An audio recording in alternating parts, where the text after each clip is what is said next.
Hi guys. Tonight we're heading into the heart of a cold so deep it could bite through bone. You can almost feel it now, the sting on your cheeks, the brittle air filling your lungs, the silence that comes when snowberries sound itself. Out on the open frontier of the 1800s, there's no comfort in a thermostat, no electric light to chase away the darkness. Just you, your horse, a canvas bedroll, and the endless sky. You're about to live through a cowboy's winter, where the world freezes and survival depends on clever hands, grit, and a little luck. You probably wouldn't last the week. So, before you get comfortable, take a moment to like the video and subscribe, but only if you genuinely enjoy what I do here. And as always, tell me in the comments where you're listening from and what time it is there. Now, dim the lights. The wind comes first. Not the gentle kind that plays with prairie grass, but a long, low moan that rolls across the plains like something alive. You pull your coat tighter around your shoulders and lean into it, the brim of your hat snapping in the gust. The sun dips early this time of year, turning the horizon into a bruised line of violet and gold. Soon it's gone entirely, and the first flakes drift down like ash. The air smells of wood, smoke, and iron. Your horse snorts, steam rising from its nostrils like the breath of a locomotive. You both know what this means. Winter has come early. The cattle feel it too. Their hides are thick, but the cold seeps through even them. They huddle together, tails to the wind, lowing in quiet misery. You can't blame them. The temperature's dropping faster than you expected, and there's no sign of a proper camp yet. You ride ahead, scanning for a spot with even a hint of shelter. A gully, a clump of cottonwoods, anything to cut the wind. The prairie stretches endlessly, flat and white, dotted with dark humps where grass still pokes through. It feels like the world is shrinking to the space between you and your horse's steady breath. Historians still argue whether early cowboy crews had it worse in the northern plains or down in the high deserts. Both could kill a man in different ways. Up north, the cold didn't just sting, it claimed fingers and ears before dawn. Farther south, the dryness split lips and cracked skin until even a smile hurt. Tonight, you're somewhere between the two, under a vast sky filled with starlight sharp as glass. You find a patch of land near a creek, though it's more a sheet of ice now than running water. The ground is uneven, but beggars can't be choosers. You dismount, patting your horse's neck, and start gathering what little wood you can find. Dead branches, brittle as bones. Your fingers ache as you strike the flint. Once, twice, again. Finally, a spark catches, a curl of smoke, then the soft crackle of flame. The relief is almost physical. The firelight spills across your gloves and boots, glinting off the metal of your spurs. You hold your hands near it, feeling the skin tingle back to life. The others arrive slowly, faces half hidden in scarves, leading their mounts. One of them, old Walt, mutters something about this being just a taste of what's coming. He's been through more winters than most, and the way his eyes stay on the sky tells you he's not exaggerating. He claims he once saw snow so deep a cow could walk clean over a corral fence. You laugh softly, but the sound feels small in all that open space. As the night deepens, you wrap your blanket tighter, drawing it up to your chin. The stars shimmer like frost caught mid-air. Somewhere out there, coyotes cry, their howls carried thin and high across the plain. Your fire sputters and pops.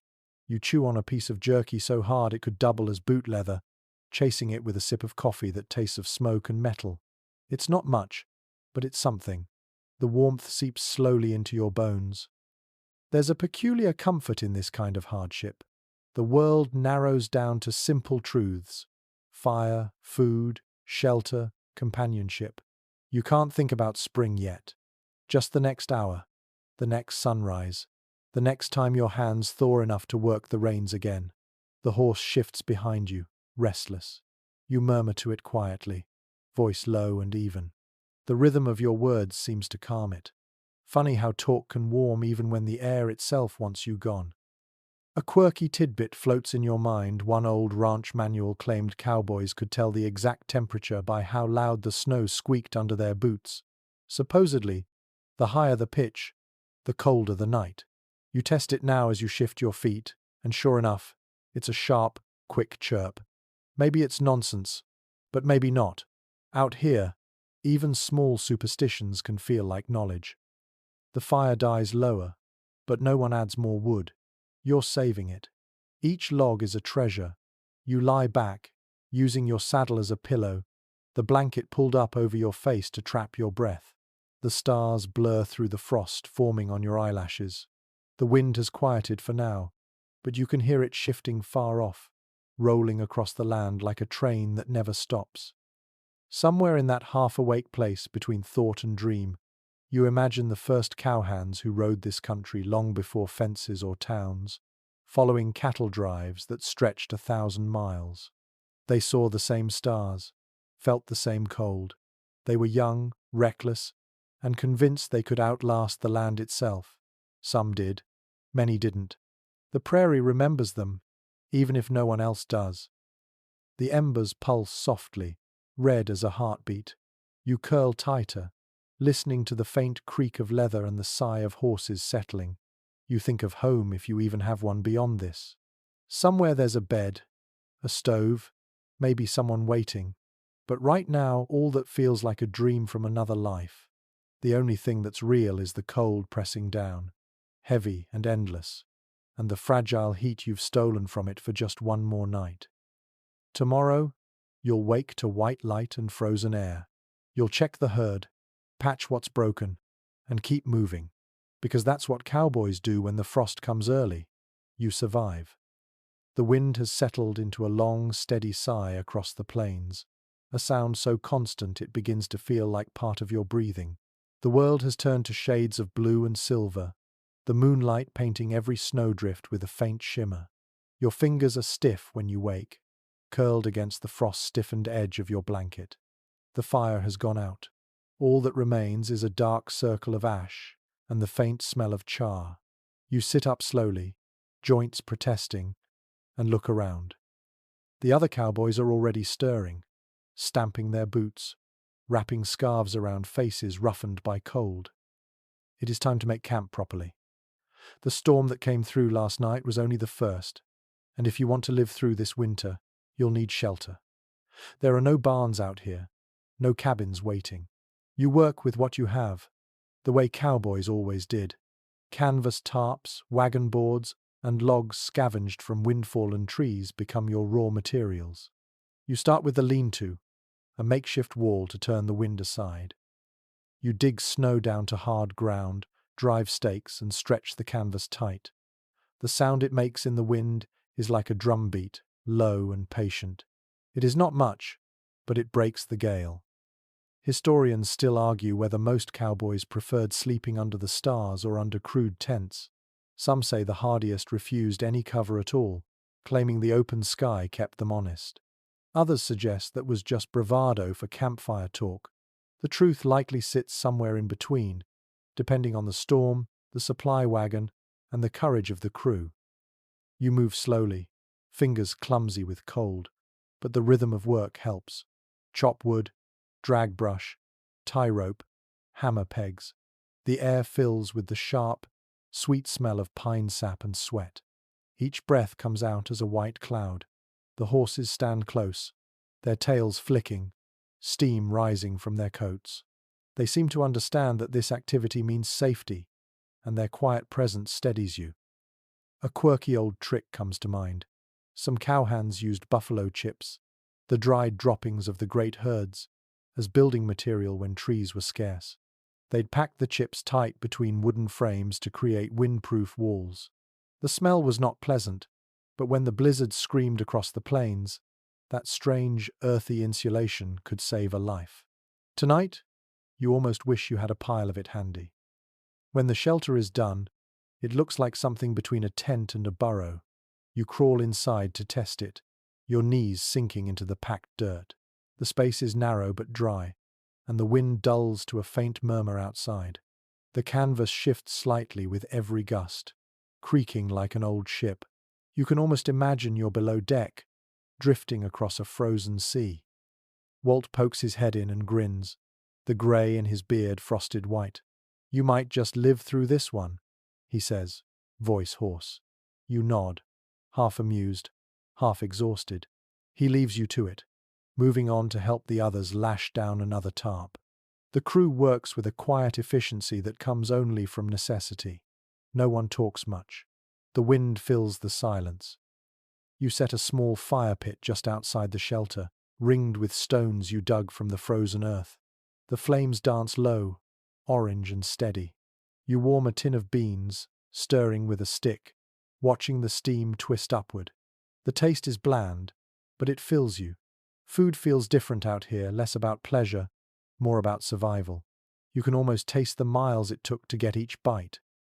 The sky begins to change. Clouds roll in from the west, low and thick. Snowflakes start to fall again, silent and determined. The horses shift uneasily, sensing what's coming. You tighten the guy ropes, pile a little more snow along the base of the shelter for insulation. The irony of using snow to fight snow is not lost on you. Some say cowboys of the northern plains were part engineer, part poet, part gambler. You believe it now. Building a camp in this wilderness feels like negotiating with nature itself, never conquering, only cooperating. You find yourself speaking softly to the land, thanking it for not taking you yet. Inside the lean-to, the firelight flickers against the canvas. The glow feels almost human, like company. You lie back on your bedroll, pulling your hat low over your eyes. Outside, the snow thickens, the flakes piling fast, muting every sound until it feels as though you are the last person left on earth. You think of those who came before, the trailblazers pushing cattle north along the Chisholm or the Goodnight-loving trail.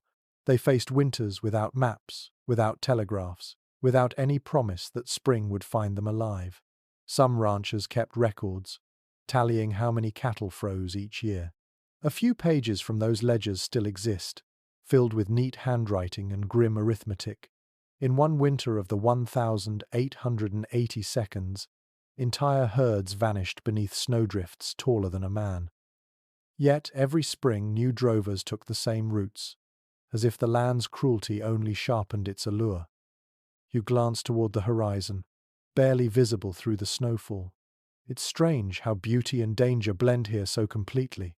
The cold sky gleams like metal, and every breath feels like inhaling tiny shards of glass. You pull the blanket closer, feeling it scratch against your chin. The horses have settled again. Their breathing is steady, a rhythm that seeps into your pulse. You can hear the creak of saddles, the occasional clink of a bridle chain. You whisper a few words to the night, not a prayer exactly, but close enough. Something about holding on, something about making it through till dawn. The fire burns low, the canvas rustles. Snow builds against the edges, sealing you in with its cold silence. You close your eyes and listen to your heartbeat echo inside your ears, slow and steady, matching the rhythm of the plains. Tomorrow you'll have to check the herd again. You'll walk through the drifts, find which cattle survived the night, fix fences that broke under ice. But for now, in this fragile cocoon of warmth, you let yourself drift. The world outside may be frozen, but inside this little pocket of flame and breath, life persists. And that is enough. Morning comes pale and hard, a thin ribbon of light sliding over the horizon. The cold does not lift, it only changes shape. The frost melts for a moment on your breath, then freezes again on your mustache. Your horse's mane is stiff with ice. Somewhere nearby, a cow bellows in distress, the sound flat and far away in the frozen air. You pull on your gloves, kick life into your boots, and begin the daily ritual that winter demands, keeping the herd alive. The first thing you learn out here is that cattle are stubborn but fragile. They may look strong, but their lungs freeze easily, and their hooves can crack if the ground stays icy too long. Most ranch records from the late 19th century mention this, how cowhands would spend entire days breaking ice on watering holes, just so the herd could drink. The work was endless.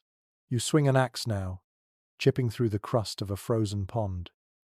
Each strike sends up shards that catch the light like glass. The water below steams faintly, black and alive. Some drovers claimed that cattle could sense a coming storm hours before it arrived. They would start to bunch together, noses to the wind, tails flicking. Old ranch manuals advised paying attention to that behavior. Sometimes, the animals were a better barometer than the sky. You watch them now, the slow movement of dozens of shaggy backs rising and falling in rhythm, a living sea of patience. There's a trick you remember hearing about. When grass ran short, cowboys sometimes cut branches from cottonwoods and let the cattle gnaw the bark for nutrients. It sounds ridiculous, yet diaries from the period mention it with total seriousness. You test the idea yourself, tossing a few stripped twigs into the snow near the herd. To your surprise, one curious steer begins to chew, eyes half closed, steam puffing from its nostrils. Desperation makes ingenuity look like genius. The men move quietly around the herd, checking brands, counting heads. The cold steals voices, turning speech into breathy murmurs. You see Walt at the edge of the group, hunched under his coat, rope coiled in one gloved hand. He waves you over and points to a cow limping badly. Its leg is stiff, likely injured, crossing a hidden ditch under the snow. You kneel to look. The animal's eyes are dull, rimmed with frost. You can't do much beyond clear the ice and coax it toward the rest. In this weather, even small wounds become fatal if ignored. Accounts from that era often describe how entire herds could be lost overnight. A single blizzard could turn the open prairie into a white graveyard. One Wyoming rancher in 1886 wrote that his cattle stood frozen like statues, facing the wind, snow-caked over their nostrils. The image stays with you as you move through your own herd. Every lowing breath sounds like a prayer against stillness. Some cowboys believed singing calmed the cattle, that the steady rhythm of a human voice kept them from panicking during storms. You hum softly, a simple tune carried by the wind. The herd stirs but stays calm. Maybe it works. Maybe it's just something you tell yourself to feel less helpless. No one can quite agree if it truly mattered, but almost every drover you've met swears they've seen it work. You glance at the sky again. The clouds are thin but fast, rolling east. There's time before the next storm, enough to check the feed supply. The haystack by camp is half gone already. You start hauling armfuls of it, scattering flakes near the herd. The smell is sweet, the sound crisp, like tearing old paper. Each cow lowers its head and begins to eat with slow, deliberate motions. There's satisfaction in that sound. It means they'll live another night. There's something ancient about this work, something beyond history or record. You think about the people who drove buffalo herds before cattle ever grazed these plains. The indigenous hunters who understood every sound, every shadow. They survived winters here for centuries without canvas, without firewood hauled by wagons. Compared to them, your own endurance feels borrowed. The sun drags itself higher, though it gives little warmth. The snow blinds you with its brightness. You pull your hat down low, guiding your horse toward a distant ridge to check for strays. The world feels endless, yet strangely intimate, every detail etched in ice. You spot movement near a cluster of rocks, two calves huddled together, half buried. You dismount, wading through snow that reaches your thighs. The calves blink slowly, too weak to rise. You whistle for help. Within minutes, two riders appear, ropes already coiled. Together you lift the calves onto makeshift sleds and drag them back toward camp. By the time you return, your breath is ragged, and your hands burn with cold. You warm them near the fire, the pain blooming in waves as blood returns. Someone passes you a tin cup of coffee. It tastes like ashes and salvation. The smell fills your nose, thick and familiar. You sip slowly, watching the herd through the wavering heat.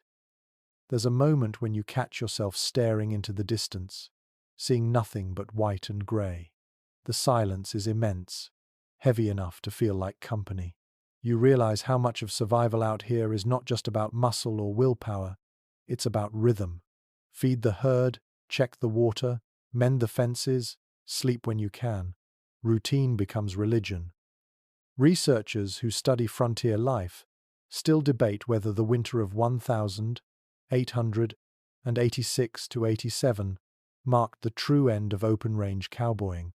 That season, known as the Big Die-Up, killed hundreds of thousands of cattle across the northern plains. Some say it was the death knell for the old ways, forcing ranchers to fence their land and plan for feed. Others think it was simply another cycle of hardship, one in an unbroken line of trials. Whatever the truth, you can feel the echo of that history in every frozen hoofprint. The light begins to fade again, gold sliding back to grey. You finish your coffee, toss the grounds into the snow, and pull your coat tighter. The herd settles for the night, breath rising in unison, forming a low mist that drifts and vanishes. You look up once more at the sky. The stars are waiting, indifferent and eternal. Out here, survival is never guaranteed, but for now the herd stands, the fire burns, and you are still breathing. That is victory enough. By dawn, the cold has grown teeth. Your gloves freeze stiff before you can pull them on, and your breath crystallizes against the inside of your scarf. The air feels brittle, each inhale slicing sharp through your lungs. Every sound carries differently in this kind of cold, thin, and precise, as if the land itself has turned into glass. You wake to the familiar ache in your fingers, the kind that never fully fades in winter. Out here, frostbite isn't a threat you ignore. It's a companion that walks beside you, waiting for the first mistake. The saddle is frozen when you reach for it. The leather cracks faintly under your grip, stiff as iron. You have to warm the straps over the fire before they'll bend enough to buckle. It's a strange irony. The tools built to withstand the frontier can betray you in its worst moments. According to accounts from the time, many riders lost more gear to frost than to wear. Saddles split, reins snapped, boots froze solid overnight. Some drovers even slept with their saddles near the fire, risking smoke damage just to keep the leather supple enough to use in the morning. You lift your hands to the flames now, feeling the sting as heat returns. It's a fierce, almost electric pain. The tips of your fingers throb, nails purpled. You flex them slowly, testing.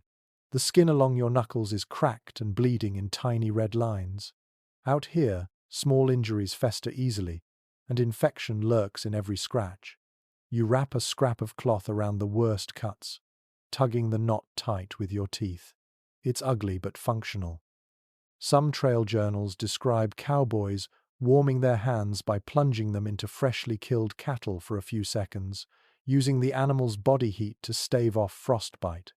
It sounds grotesque, but desperate times demanded desperate choices. You think about that as you rub your palms together, imagining the lengths a man might go just to keep his fingers. People often romanticize cowboys, picturing sunsets and songs, but they forget the blood and frost that came first. No one agrees on how best to fight the cold. Some swore by layering wool under oilcloth. Others claimed animal fat rubbed into the skin worked better than any glove. A few even used kerosene, though the smell alone could make your eyes water for days. Researchers today still puzzle over how many frostbite cases went untreated or unnoticed until it was too late. The medical records of frontier towns are spotty, filled with vague notes about lost digits or frozen extremities. You can almost feel the ghosts of those old injuries in your own aching joints. Your horse stands nearby, breath billowing in great white plumes. You brush the frost from its mane, fingers moving slow and gentle. The animal's ears twitch, frost clinging to the edges like lace. Horses suffered as much as men, sometimes worse. When the temperature dropped too quickly, their hooves could split open, leaving them lame for days. Some cowhands tried wrapping the hooves in burlap soaked with grease, claiming it helped. Others said it was a waste of time. You can still smell the faint tang of linseed oil mixed with cold sweat on your gloves. The herd is restless. You hear them shifting beyond the camp, hooves crunching through crusted snow. You mount carefully, testing the saddle. It creaks like old wood. The leather feels foreign, distant, as though it no longer belongs to the living. You ride out to circle the cattle, the horizon glowing faintly pink behind you.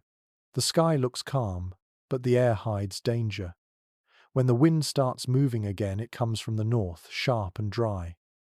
As you ride, your face begins to numb. The edges of your nose and cheeks lose feeling first. You try not to touch them. That only makes it worse. The trick is to keep moving, keep the blood flowing. Some drovers tied strips of wool around their faces, leaving only the eyes visible. You remember seeing an old photograph of a cowboy in such a get-up, looking more like a bandit than a ranch hand. You wonder if that man lived through the season. You stop near the creek bed to water your horse. The surface is frozen, but you break through with the heel of your boot. The sound echoes across the still air, a single sharp crack. Beneath, dark water glints faintly. You let the horse drink, then cup your hands to splash some on your own face. The shock is immediate, biting. It feels like knives. Yet for a brief moment, it wakes you up completely, cutting through the fog of exhaustion. A shadow crosses the snow, a hawk gliding silently overhead. Its wings catch the first light of day, bright as metal. You watch it soar, unbothered by the cold. It's strange how the animals seem better suited for this life than the humans who pretend to control them. You think of all the men who froze in these plains, their stories buried beneath snowdrifts and time. Nature remembers them quietly. When you ride back toward camp, the sun is higher but offers no warmth. The men are gathered around the fire, rubbing their hands, stamping their feet. Walt holds up a piece of his saddle skirt, the leather split clean through. He curses softly, shaking his head. "She's done for," he mutters. You lend him your awl and some sinew thread, watching as he begins to stitch. The act feels almost ceremonial, the ancient art of mending something that will break again soon enough. Frontier records show that cowboys spent as much time repairing as they did riding. Saddles, boots, gloves, everything was patched and reused until it fell apart for good. You think about how that rhythm of fixing and enduring became part of the cowboy identity, a kind of quiet defiance against decay. There's pride in keeping something alive past its time, even if it's only a piece of leather. The fire crackles softly. Smoke drifts upward, carrying the scent of coffee and scorched wool. You warm your hands again, watching the flames reflect in the iron pot. Around you, the world remains white and silent, a frozen cathedral. The wind hums low, like a warning whispered through miles of emptiness. You flex your fingers once more, grateful for the faint ache that means they're still yours. Tomorrow there will be more ice to break, more leather to mend, more nights to outlast. For now, you sit close to the fire, tracing the lines on your palms, as if reading a map back to warmth. Out here, survival isn't heroism, it's habit. Night comes softly, not with thunder but with a slow surrender of light. The last streaks of pink fade into a deep cobalt sky, and one by one, the stars appear, cold and sharp as pins. You crouch near the campfire, feeding it small sticks, listening to the crackle as they catch. The warmth is a fragile comfort, but it feels like home after a day spent in frozen silence. The flames dance against the backdrop of snow, painting brief flickers of orange on your boots. You stretch your hands toward the heat, palms tingling, and glance around at the rest of the crew. Firelight has a way of softening faces. The men look older, gentler somehow, their eyes reflecting the glow like amber glass. Someone pours coffee into a tin cup, the liquid steaming in the frigid air. You take a sip and feel the bitter warmth slide down your throat, chasing the chill that's been nesting in your chest since dawn. The night hums quietly, the only sounds the hiss of burning pine and the occasional low murmur of cattle beyond the camp. There's a comfort in this stillness that no saloon could ever match. Records from the frontier mention how cowhands valued the evening fire more than any luxury. It was their gathering place, their confessional, their only theatre. Around it, songs were sung, stories stretched taller than the truth, and silence shared like prayer. You understand now why so many men carried harmonicas in their saddlebags. The music filled the emptiness in a way words never could. You hear it tonight, Sam, the youngest of the crew, pulling out his battered harmonica. He sits cross-legged, breath fogging in rhythm as he plays a slow tune, something wistful and wandering. The notes drift into the night, bending and curling around the firelight before dissolving into the darkness. No one speaks while he plays. The sound feels like memory itself. Afterward, Walt starts talking. He tells a story about a winter storm he survived years ago, the kind that buried horses where they stood. He claims he once had to burn a wagon wheel to stay alive. Everyone laughs, though not because it's funny. It's the kind of laugh that comes from recognizing your own fear in someone else's tale. In letters from old trail hands, evenings like this were often described as sacred pauses between suffering. During the day, the body works until it's numb. At night, the mind wanders just enough to remember it's human. You lean back, letting the warmth lick your face, the smoke curling past your hat brim. Your eyelids grow heavy, the crackle of fire almost hypnotic. An odd bit of frontier lore comes to mind. Some cowboys used to believe that if you stared into the flames long enough, you could see shapes of people you'd lost, faces flickering just beyond the light. Maybe it's the exhaustion, or the way shadows move, but you think you glimpse something for a second, a silhouette bending toward the fire, smiling. You blink, and it's gone. The air smells of wood smoke, coffee, and wet wool. The combination is oddly pleasant, grounding you in the moment. You pull your blanket tighter and glance toward the edge of the light. There, the horses stand still, outlined in silver moonlight. Their tails flick slowly, their breath rising in gentle plumes. Every so often one shifts its weight, the sound of snow crunching faintly beneath its hooves. No one can quite agree whether cowboys feared the dark. Some said they trusted it, finding comfort in its vastness. Others admitted it was the hardest part of frontier life, the endless black pressing against your small circle of light. Out here, the stars feel close enough to touch, yet the space between them feels infinite. You understand both kinds of fear. Sam breaks the silence again. "Think it'll snow tonight?" he asks. Walt snorts softly. "It always snows when you say that." The old man tosses another log on the fire, sparks flying upward like tiny comets. "Best not to tempt it," someone mutters. A few chuckle, then fall quiet again. You find yourself smiling despite the fatigue. The warmth from the fire fades quickly the moment you step away. You walk a short distance from camp, boots crunching over the frost. The night is still, save for the occasional groan of ice settling. Overhead, the Milky Way spills like white dust across the heavens. You stop and tilt your head back, feeling small in the best possible way. For all its brutality, the frontier has its moments of beauty that steal your breath more than the cold ever could. When you return to the fire, most of the crew are already lying down, blankets drawn tight, hats pulled low. You take your spot beside your saddle, which doubles as a pillow, and wrap yourself snugly. The fire crackles low, embers glowing deep red. You stare at them until your eyes begin to blur. Researchers today often note how those campfire gatherings shaped cowboy culture more than any ranch or trail ever did. They created a kind of unwritten brotherhood, built from shared silence and mutual survival. You feel that bond now, subtle but certain. Out here, no one pretends to be invincible. You rely on each other even when words are scarce. A stray spark lands on your coat, and you brush it away gently. The air has that heavy stillness that comes before more snow. You pull your blanket up to your chin, feeling the faint vibration of snoring nearby, the rhythmic sigh of men too tired to dream. The last thought you have before sleep takes you is simple. The fire will die by morning, but you'll build it again. You always do. And maybe that's the truest definition of endurance, the quiet promise to relight the flame, no matter how often the night returns.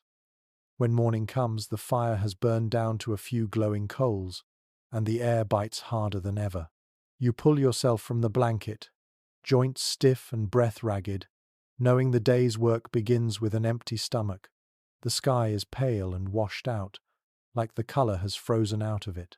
Somewhere nearby, a pan clatters, and the smell of beans mingles with smoke. Breakfast is calling, though calling it breakfast feels generous. Food out here isn't about taste. It's about heat and fuel, about convincing your body to keep moving when it would rather give up. Most ranch records from the late 1800s describe the same staples: beans, biscuits, salt pork, and coffee strong enough to wake the dead. Eggs and fresh bread were luxuries, usually gone within the first week of a long drive. You scoop a spoonful of beans from the pot, the metal burning your fingers through your gloves. The beans are soft and smoky, flavored faintly by last night's firewood. You chase them with a sip of bitter coffee and a bite of biscuit that feels closer to stone than bread. An old cowboy saying claimed that cold beans taste like courage. You're not sure if that was meant as pride or apology, but this morning it feels true. The food is rough, the coffee harsh, yet both carry the comfort of familiarity. Each bite reminds you that you're still alive, still moving through this frozen wilderness. It's strange how food becomes memory out here. Letters from drovers often mention particular meals, not because they were good, but because they marked moments of warmth in a season of cold. One man wrote of baking biscuits on a shovel when his pan cracked from frost. Another described melting snow for water and flavoring it with bacon grease, claiming it was the best soup he ever had. You think of those stories as you chew, smiling faintly. It helps to know others endured the same indignities and found humor in them. Sam is tending the fire, coaxing the flames higher. The pot rattles as he stirs what's left. "We're running low on salt pork," he says. Walt looks up from his tin cup. "Stretch it with beans," he answers, as if that solves everything. You chuckle softly, the sound swallowed by the wind. The wind, always the wind. It sneaks through every layer of clothing, finding skin you thought was covered. You huddle closer to the flames, watching the coffee boil over in a hiss of steam. The smell is sharp, comforting in its own bitter way. Someone mentions the coming snowstorm. The talk fades quickly after that. Everyone's thinking about the same thing: how much wood is left, how many days the rations will last, and whether the herd can survive another week without losing weight. You remember reading that cowhands sometimes used dried beef fat as candles when oil ran out. They'd carve a wick from twisted cloth and let it burn, filling the tent with a thick, greasy smell. It wasn't pleasant, but it kept the dark at bay. You look at the shrinking pile of supplies and wonder if you'll have to try that trick before spring returns. Researchers who study frontier cooking say it was equal parts invention and desperation. Nothing was wasted, not even coffee grounds. Some cowboys reboiled them 3 or 4 times, then sprinkled the dregs on the fire to chase mosquitoes in warmer months. It's an odd comfort to think that even misery could be recycled. You finish eating and brush crumbs from your coat. The crew begins packing up the cooking gear, stowing pots and tins back into the chuck wagon. The cook, known simply as Cookie, checks each crate with the precision of a banker counting coins. Out here, every bean is accounted for. You glance at his hands, scarred, chapped, and steady. He's as important as any trail boss. Without him, morale would collapse faster than the fire on a wet night. The herd moves sluggishly in the distance, their breath forming clouds in the morning light. You pull your scarf higher, tucking it tight under your chin, and walk toward the horses. The crunch of snow under your boots is the only rhythm in this frozen world. As you move, you catch a faint whiff of bacon from the fire, what little remains, and your stomach growls despite having just eaten. Hunger is constant here, like the wind, always pressing at the edges of thought. An odd memory surfaces from an old journal you once read, a drover describing how he'd tuck hot biscuits under his coat to warm his hands before eating them. You decide, that's not a bad idea. Next time Cookie bakes, you'll try it. Survival often looks like laziness to those who've never been cold. As the sun climbs, the sky clears to a hard, perfect blue. The snow glints painfully bright. You squint, shading your eyes with a gloved hand. The land stretches flat in every direction, dotted with the dark shapes of cattle and the occasional flicker of a bird. You think about how many mornings like this have passed in silence, unseen and unrecorded. Every cowboy who lived through a winter like this carried the memory forever, even after the frost left his body. No one can agree which trail food was worst, though everyone seems to have a favorite complaint. Some said the biscuits could break teeth. Others swore the coffee could strip paint. What they all agreed on was that hunger forgives a lot. You learn to love whatever keeps you alive. You take one last gulp of coffee, grimace, and toss the rest into the snow, watching it hiss as it melts. Around you, the camp comes alive again, voices low, horses stamping, the jingle of harnesses. Another day begins, another set of miles and worries waiting. Before you mount up, you glance back at the fire. The flames are dying down, replaced by a swirl of white smoke curling into the blue sky. The smell of beans still lingers, thick and earthy. You take it in deeply, a reminder of warmth before facing the cold again. Out here, food isn't a luxury. It's a promise, a quiet vow that you'll make it through one more day. The night that follows feels heavier than the rest. The wind has shifted again, colder, sharper, carrying a sound that doesn't belong to the weather. You pause while checking the herd, your lantern flickering in the darkness. For a moment, all is quiet, just the rhythmic snorts of the cattle and the creak of your saddle. Then you hear it, a long, mournful howl drifting across the frozen plain. You turn slowly, scanning the horizon. The sound comes again, closer this time, followed by another and another until the night seems filled with it. Wolves. They have followed the herd for days now, drawn by scent and hunger. You grip the reins tighter, the leather cold and stiff in your hands. Your horse shifts uneasily, ears twitching toward the noise. In journals from the era, ranch hands often wrote of wolves with a mix of fear and respect. They weren't just scavengers, they were competitors, intelligent and patient. When the cold set in and food grew scarce, wolves would stalk the edges of cattle camps, waiting for the weak or the lost. Some drovers claimed to have seen them running alongside herds for miles, never attacking, just waiting. You believe it now as you listen to their cries weaving through the dark. You nudge your horse forward, moving slowly along the outer edge of the camp. The snow crunches softly under hoof, the sound swallowed quickly by the wind. The herd stirs, nervous, their low moans rolling across the night like a single, uneasy breath. You whisper to them under your breath, though you're not sure if it's for their comfort or your own. Cowboys had their own tricks for keeping predators away. Some set fires around the camp's perimeter, hoping the flames would scare the animals. Others left scraps of meat laced with gunpowder or tobacco. It sounds strange, but old diaries mention it often enough to make you wonder if it ever worked. You glance at the small fire burning near the chuck wagon, its light faint and fragile against the vast dark.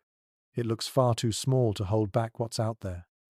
Walt appears beside you, his coat pulled tight, his hat rimmed with frost. He's carrying his rifle.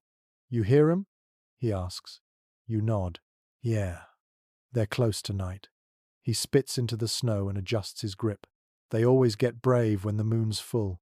You look up, and sure enough, the moon hangs low and bright, its light silvering the plains. There's movement along the ridge, a flicker of motion that catches your eye. A dark shape against the white. Then another. They move low, graceful, almost soundless.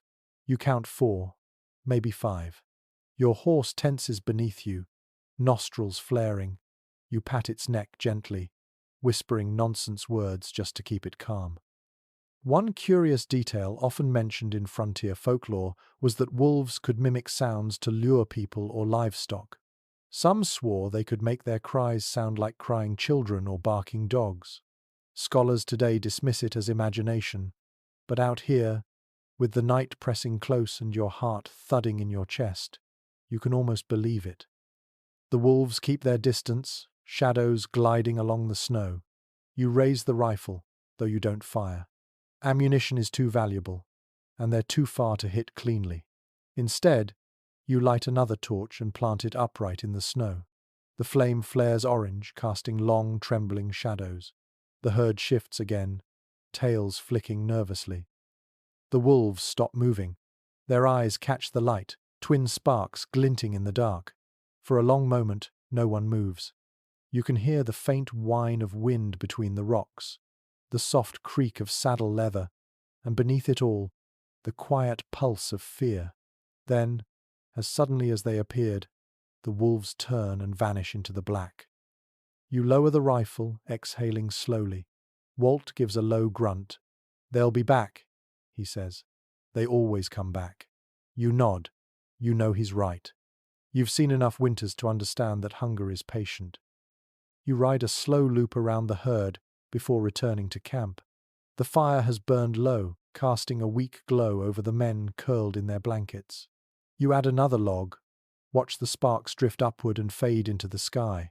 The smell of smoke mixes with the scent of leather and cold metal. You listen for another howl, but the plains are quiet now. Too quiet.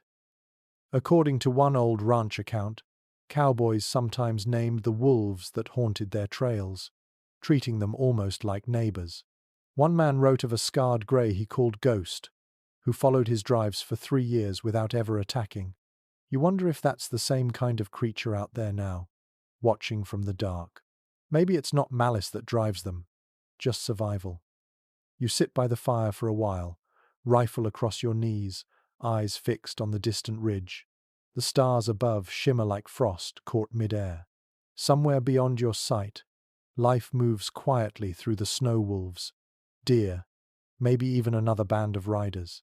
You think about how all of you, man and beast alike, are just trying to make it through the same merciless winter. The fire crackles. The cattle murmur softly in their sleep. The wind carries a faint scent of pine and smoke. You close your eyes for a moment, letting the heat soak into your frozen skin. When you open them again, the ridge is empty, the night still. Predators come and go, storms rise and pass, but the fire endures. It always does. The days begin to blend together now, the light barely changing between dawn and dusk. Each morning feels like a continuation of the same frozen breath. You wake to the sound of hooves shifting, the groan of ice beneath the horses, and the low hum of wind crawling across the plains. The cold is constant, but it's not what eats at you most. It's the silence.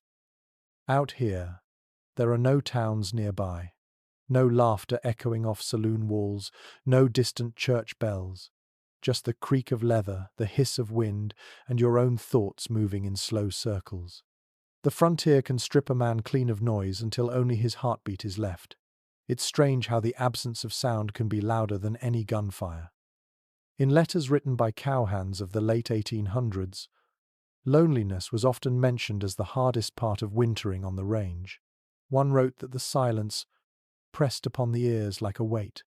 Another described talking to his horse for days simply to hear his own voice. You understand that now. You've caught yourself muttering at the coffee pot, at your boots, at the stars, anything to feel less invisible. There's a strange comfort in routine. You check the herd, mend fences, haul firewood, and return to camp. Each action predictable, almost meditative. You begin to lose track of time. A week feels like a day feels like forever. You try to remember the last time you heard laughter that wasn't swallowed by wind. You can't. Some cowboys carried small notebooks to fight off the silence, scribbling down songs, thoughts, or half-remembered poems. You've started doing the same, though your writing is clumsy and the ink freezes half the time. Still, the act feels necessary. The words give shape to something that might otherwise disappear. One odd practice you recall reading about was how cowhands sometimes carved their initials into frozen riverbanks, claiming it was a way to prove they hadn't vanished. You've begun to understand that urge too. There's something about the endless snow that makes you want to leave a mark, however small. You press your hand briefly into the frost near your fire, leaving a print that melts almost immediately. Still, it's proof you existed in this moment. The others feel it as well. Conversation has thinned to murmurs. Walt sits by the fire most evenings, staring into the flames with a look that drifts far beyond their reach. Sam hums to himself while patching his gloves, the same tune repeating until it's barely music anymore. Even the horses seem quieter, their movements slower, more deliberate. It's as though the entire world has agreed to speak only in whispers. No one can fully agree what kind of loneliness the frontier created. Some historians say it made men resilient, carving strength from isolation. Others argue it hollowed them out, leaving them unable to settle even after they returned home. Maybe both are true. You can feel that duality inside you, something hardening, something softening at the same time. You try to remember faces from before this life, but they blur easily. The memory of warmth becomes slippery. You think of a woman once, her laughter bright as summer, but even that sound fades before you can grasp it. Out here, memory and imagination start to share a single outline. That night, after the chores are done, you sit a little apart from the others. The fire flickers low, sparks twisting upward into the dark. You take out your small notebook and begin to write, though you don't know what to say. The pencil trembles in your fingers. You write about the stars, about the silence, about the feeling of being both nowhere and everywhere at once. You write that the wind sounds like a song with no words. A few researchers studying frontier diaries note that men often turned philosophical during the long winters, their entries growing poetic even if they didn't mean them to be. There's something about endless snow that makes a man notice the smallest details, the curl of smoke, the sound of boots on ice, the way your breath briefly glows before fading. You catch yourself describing these things in your notebook, surprised by the softness in your own tone. Sam sits down beside you. "Writing letters?" he asks quietly. You shake your head. "Just trying to keep my brain from freezing." He smiles, his teeth white in the firelight. "Then you're smarter than most." He doesn't say anything more, just sits there for a while, sharing the silence. It feels good, that small company. Words aren't always needed. Later, when you lie down to sleep, the sky is clear enough to see the Milky Way spilling across it, a soft river of light cutting through blackness. You stare at it until your eyes blur. It feels strange to think that people back east are looking at the same stars, warm inside their houses, their voices echoing against walls. Out here, you are part of the same world, yet so far removed it might as well be another planet. The cold deepens, the fire fades, and the night grows endless again. But for a brief moment, surrounded by the hush of snow and the slow breathing of the herd, you feel an unexpected peace. The loneliness is still there, but it's no longer cruel. It's quiet, almost companionable, as if the land itself has accepted you into its silence. Out here, solitude doesn't destroy you. It teaches you how to listen.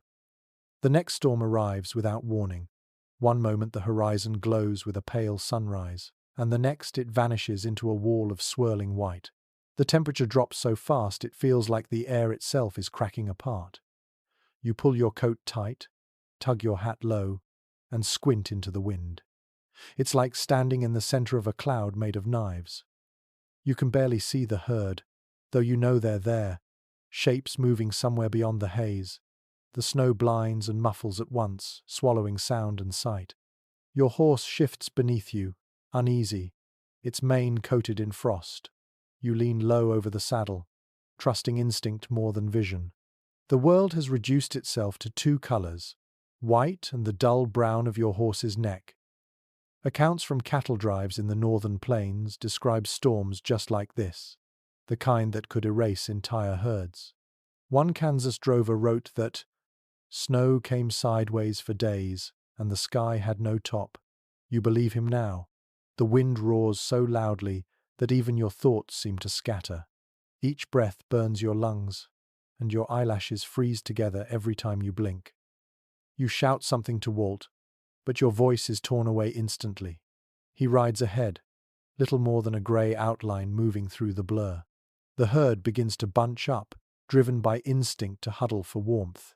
You can barely make out the shape of their bodies pressing close, a living wall against the storm. You whistle softly, hoping they'll hold their ground. Losing them now would mean disaster. There's an old frontier trick you remember. When visibility disappears, you tie a rope from your saddle horn to the tail of the rider ahead. It keeps the line from breaking, even when sight fails. You and Walt do just that, knotting the coarse rope between your horses. It's a small comfort, that tangible link between two shivering souls in the chaos. Snow stings your face like grit. It seeps through every seam, soaking your gloves until your fingers ache with a dull, distant pain. You can feel the moisture freezing inside your coat, turning the fabric stiff. The storm howls, rising and falling like the breath of some giant creature. You lose all sense of direction. The sky and ground are the same color, and even the horizon has vanished. One curious piece of cowboy lore said that if you close your eyes in a whiteout and listen, you can sometimes hear which way the storm is moving by the pitch of the wind. You try it, closing your eyes for a moment despite the fear. The wind whistles high and sharp to your right, lower and heavier to your left. You turn slightly, hoping you've chosen the right direction. There's no guarantee, but hope is all that's left. The horses begin to falter. You can feel your mount trembling, its hooves slipping on the hidden ice below the drifts. You pat its neck, whispering nonsense words, voice cracked and raw. Easy, boy. Just a little longer. The sound of your own voice steadies you. The herd's low moans echo faintly through the wind, distant but grounding. Researchers still debate how cowhands manage to survive such storms without modern gear. Some suggest they relied entirely on instinct and repetition. Others believe luck played the largest part. You can see both sides now. Instinct tells you to keep moving, but luck decides whether there's shelter ahead or an endless white void. After what feels like hours, you spot a darker shape in the storm, a cluster of cottonwood trees. You and Walt steer toward it, heads down, snow whipping across your faces. The trees offer a small pocket of calm where the wind breaks. You can finally catch your breath, your horse's sides heaving beneath you. You dismount clumsily, knees weak, and grab at the reins to steady yourself. Walt shouts something, pointing toward the herd. You can't hear his words, but you see the urgency in his gesture. The cattle are drifting too far, pushed by the gale. Without them, the ranch is lost. You nod and climb back into the saddle. Together, you push out again, driving the herd back toward the trees, waving your arms and shouting hoarsely. The animals resist at first, then turn reluctantly, their massive bodies trudging through the drifts. Time loses meaning. There is only the rhythm of movement, the swing of your arm, the thud of hooves, the endless white swallowing every shape. You begin to feel lightheaded, the cold crawling deep into your bones. You can't tell if the trembling is from fear or fatigue. At some point, the storm begins to ease. The snow still falls, but slower now, in thick, lazy flakes. The wind softens to a sigh. The world reappears by degrees, the dark shapes of the cattle, the faint outline of trees, the glow of the dying sun behind the clouds. You pull your scarf down and take a long, shaky breath.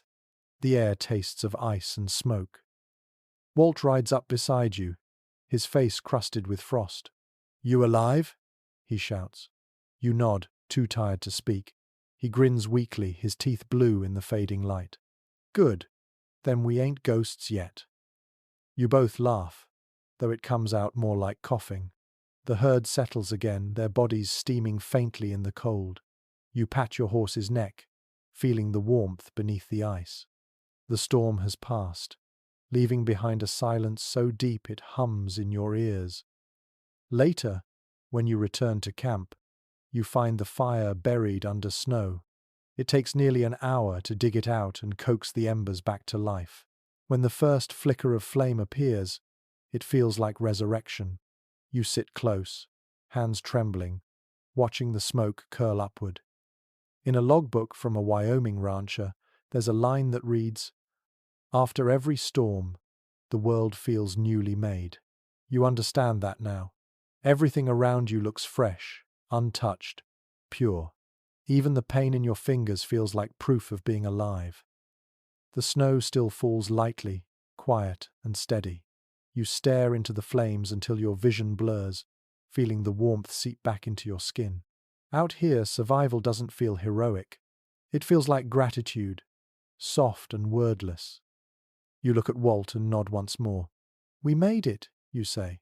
He smiles faintly. This time.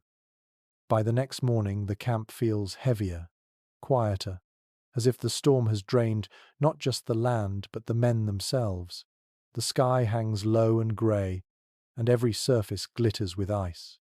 You move slowly, muscles sore from hours of riding against the wind. Each breath you draw in feels like it might freeze before it reaches your lungs. The fire burns low, its warmth barely brushing your hands. Sam is coughing again, deep and raw, the kind of sound that makes you wince. Walt tells him to drink more coffee, as if caffeine can cure what's creeping into his chest. But you know what it is. Everyone does.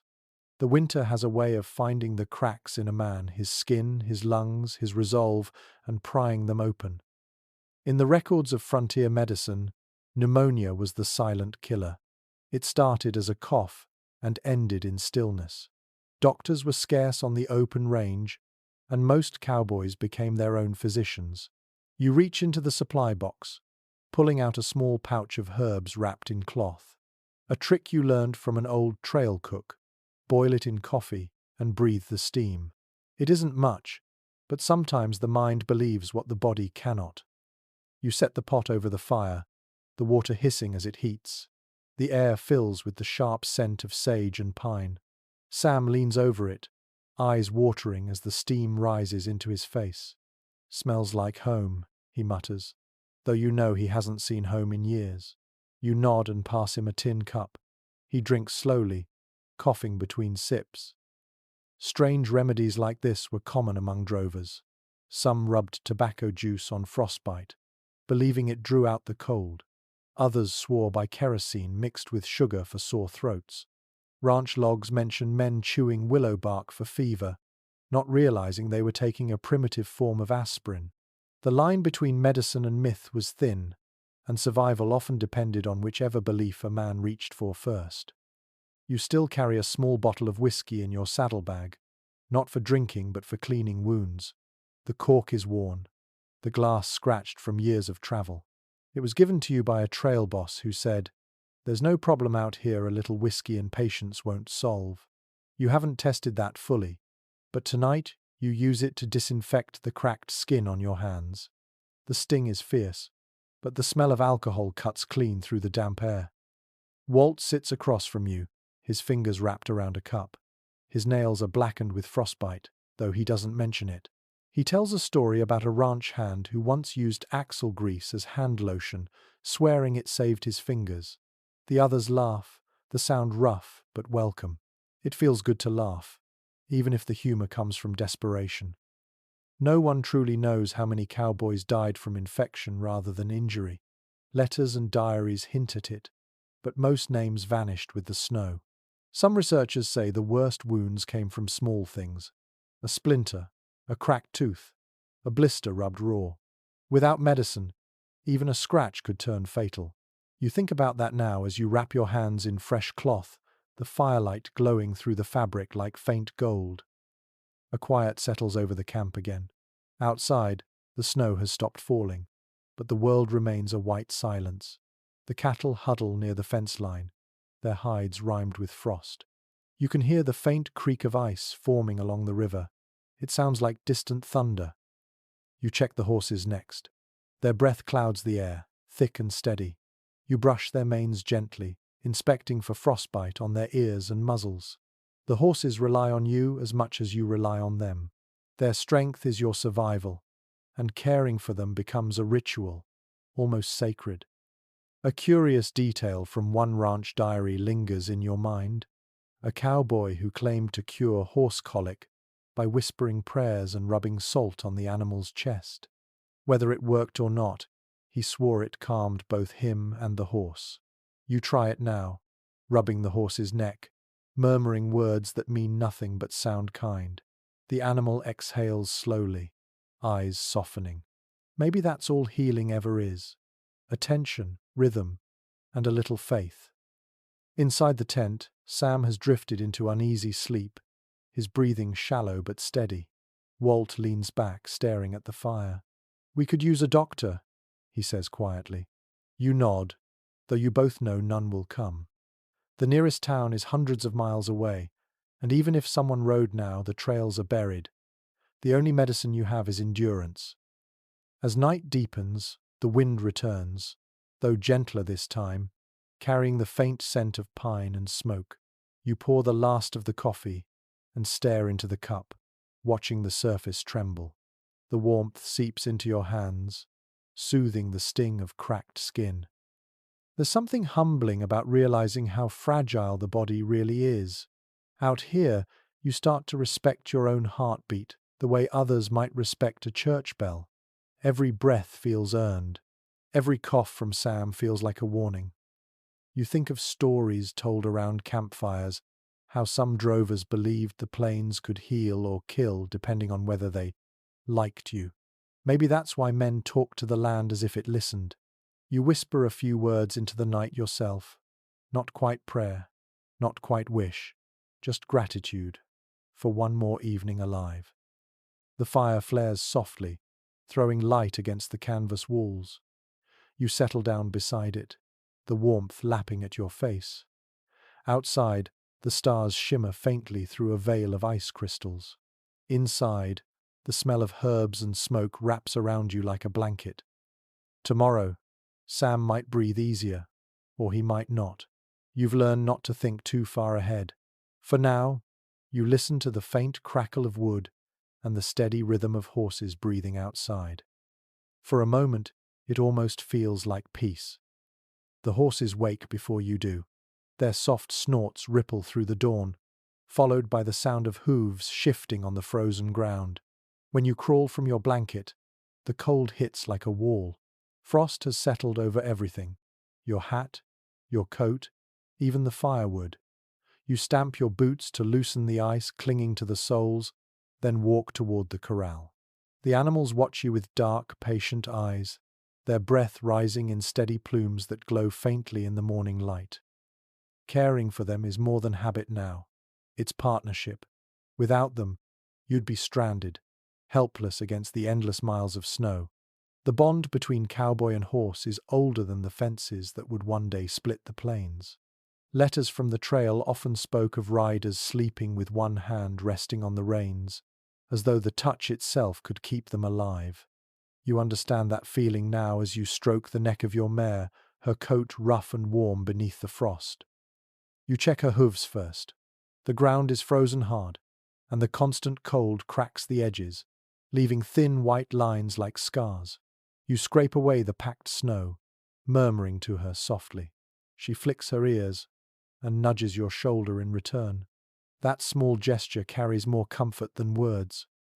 There's an entry from an old ranch ledger you once read that claimed horses saved more lives than any rifle or fire ever did. When storms rolled in and men lost their bearings, the horses often found the way back to camp by scent or instinct. Some called it luck, others called it loyalty. You like to think it's a mix of both. You saddle up slowly, your fingers stiff and clumsy. The leather creaks as you cinch the straps. The smell of oil and horsehair fills the air, mingling with the faint sweetness of hay. Walt joins you, moving slower than usual. His horse stamps impatiently, puffing steam into the cold. "We need to check the river trail," he says. You nod. That stretch always freezes fastest, and if the cattle wander too close, they'll break through the thin ice before you can reach them. The ride is quiet. Snow muffles everything except the soft rhythm of hooves and the occasional creak of saddle leather. The sun sits low, its light pale and watery. You can see your breath drift upward and vanish. The landscape stretches out in all directions, a sea of white broken only by the dark lines of leafless trees. The beauty of it catches you off guard even now. For a moment, you forget the ache in your fingers. Halfway down the trail, you spot movement ahead. A small shape lies on the snow near the riverbank. You dismount and approach cautiously, boots crunching in the crusted drifts. It's a horse, or what's left of one. The poor creature must have broken through the ice and frozen before dawn. You kneel beside it, brushing snow from its mane. Its eyes are glazed, but the posture is peaceful, almost as if it simply lay down to rest. Walt removes his hat, standing in silence. After a moment, he says quietly, "Could have been any of ours." You nod, feeling the truth of it sink deep. Death doesn't linger out here. It just becomes part of the land. You drag a few branches over the body to keep scavengers away. There's no other burial possible until spring. It reminds you of something curious you once heard from an old wrangler. He said cowboys believed the spirit of a good horse lingered near camp until its rider left the range, watching over him like a guardian. You glance once more at the still form in the snow, half wishing it's true. Back at camp, you brush your mare again, grateful for her strength. She pushes her muzzle into your chest, warm breath seeping through your coat. You laugh softly, the sound startling in the quiet. For the first time in days, it feels good to laugh. Later, when the chores are done, you sit by the fire, repairing a broken stirrup strap. Your fingers move carefully, threading the needle through stiff leather. The repetitive work soothes you. The smell of smoke and saddle soap fills the air, familiar and grounding. Walt hums a tune under his breath while sharpening a knife. Sam coughs from inside the tent but manages a weak grin when you glance his way. The rhythm of survival continues. Historians often note that horses were the unsung heroes of frontier life. They weren't just transport. They were warmth, companionship, and protection. Many drovers slept close to their animals during storms, using them as windbreaks. Some claimed they could tell a horse's mood by the tone of its breathing, as though the two shared a single heartbeat. You can believe that. You've seen how your mare senses danger before you do, ears twitching, muscles tightening. You've watched her stand perfectly still when you needed calm and bolt like lightning when speed meant life. The connection feels almost sacred, built from trust rather than ownership. When night falls, you sit near the corral for a while, watching the horses shift in the moonlight. Their silhouettes move slowly against the white ground, tails flicking, heads dipping. The stars above seem endless, stretching across the sky like spilled salt. You find yourself tracing constellations you half remember from childhood, naming them softly to your horse. There's a quiet debate among those who study cowboy life about whether men grew fonder of their horses than of other people. Some think it was loneliness. Others believe it was mutual respect born from necessity. You can't say which is right, but you know that when you look into your mare's eyes, you see understanding there, a kind of wordless loyalty that feels deeper than friendship. The fire pops behind you, and the smell of roasting coffee drifts through the cold air. You stand, stretch, and give your horse one last pat on the neck before heading back toward camp. The snow crunches softly underfoot and your breath fogs in the starlight. When you crawl into your blanket, the horses are still moving gently in the distance, their breathing slow and steady. That sound alone is enough to lull you to sleep. Out here, it's proof that something still lives, still endures, even when the world feels frozen in place. Tomorrow, you'll ride again, check fences, mend gear, repeat the same small rituals of survival. But tonight, you rest easy, knowing that while the cold may be endless, you are not alone. The next evening settles in quiet and deep, the kind of calm that feels almost like a pause in time. The fire glows low, flickering gold against the snow, and for once the wind has stilled. You can hear the faint sound of the herd breathing somewhere beyond the camp, a steady rhythm that mixes with the creak of saddle leather and the soft hiss of coffee boiling. Out here, moments like this are rare, and they're precious. You find yourself exhaling slowly, letting the silence fill you. Then, faintly, from across the fire, comes the sound of music.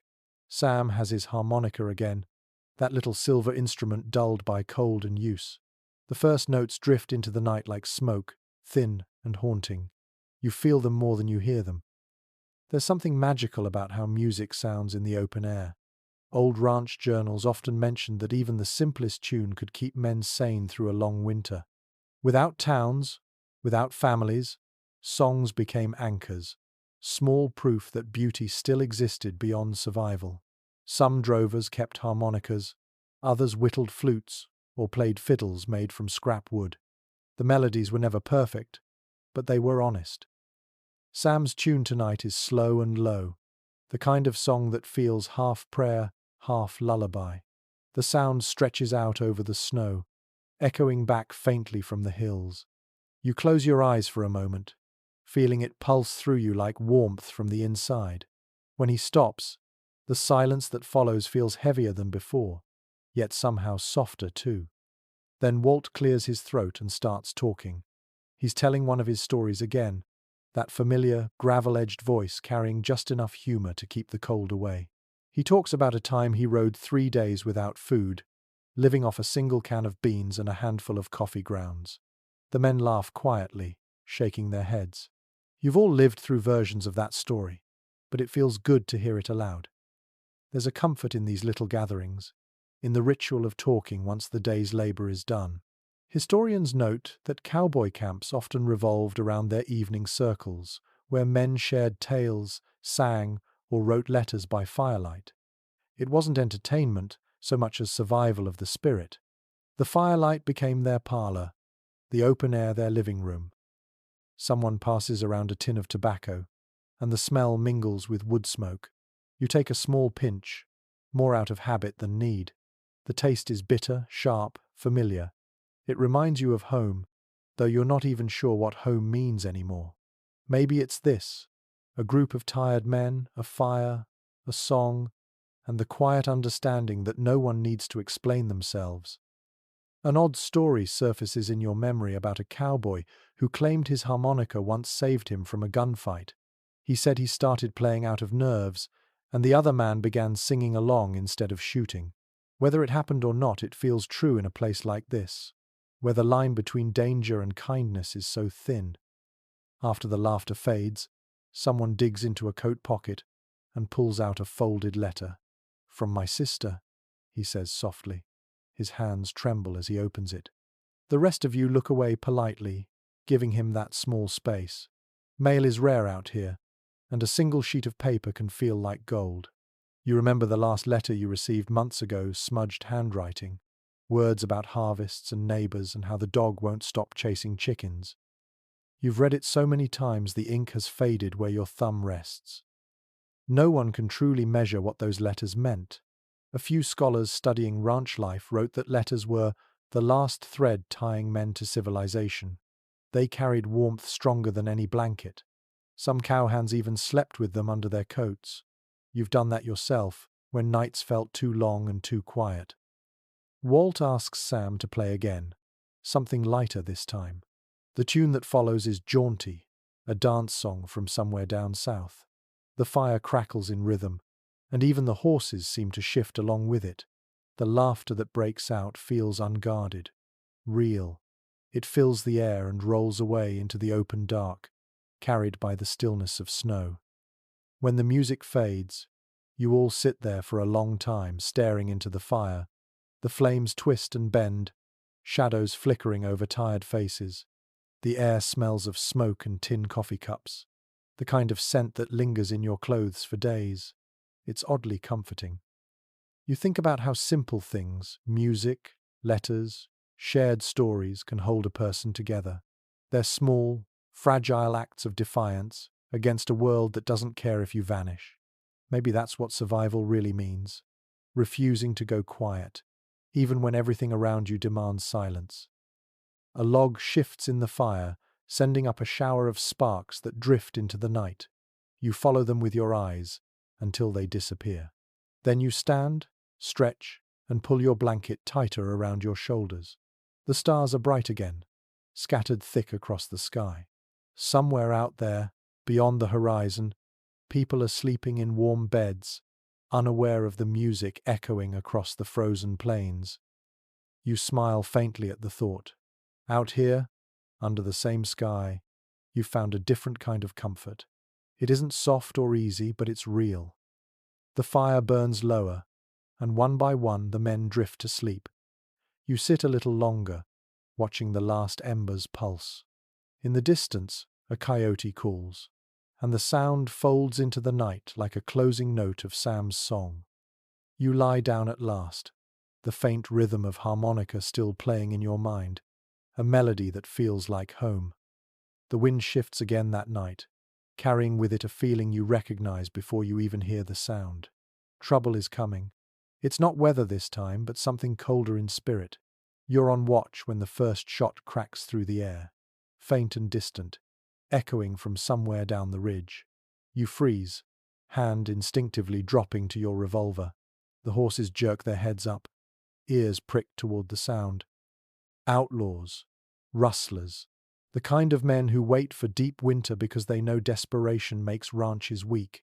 It's an old danger, as much a part of the frontier as the storms themselves. Ranch ledgers from that era mention entire herds disappearing in a single night, stolen while cowhands slept or chased by riders cloaked in snow. Some say rustlers were ghosts of the range, appearing out of nowhere and vanishing just as fast. Tonight, the myth feels real. You wake Walt and Sam quietly. No one wastes words. Every sound carries in this kind of stillness. The fire's glow fades as you kick snow over it, darkening the camp. You pull your scarf up over your mouth, your breath quick against the fabric. The moon is bright enough to paint the snow silver, just bright enough to make targets of you all. Walt points toward the north fence line. You can see faint movement there, a cluster of shapes barely visible against the drifts. Your pulse quickens. They move like shadows, careful and deliberate. Whoever they are, they know what they're doing.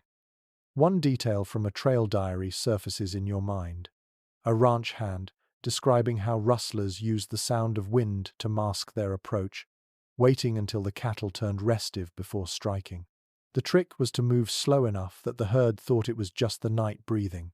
You watch the shapes move in that same rhythm now, so quiet you can barely tell men from snow. Walt gives you a look, the kind that says everything words can't. You nod once. You move wide, circling toward the creek, boots sinking into the powder. The snow squeaks underfoot, each sound painfully loud in your ears. You grip your revolver tight, thumb resting on the hammer. The cold metal bites into your skin. Closer now, you can make out horses. 3 of them, maybe 4.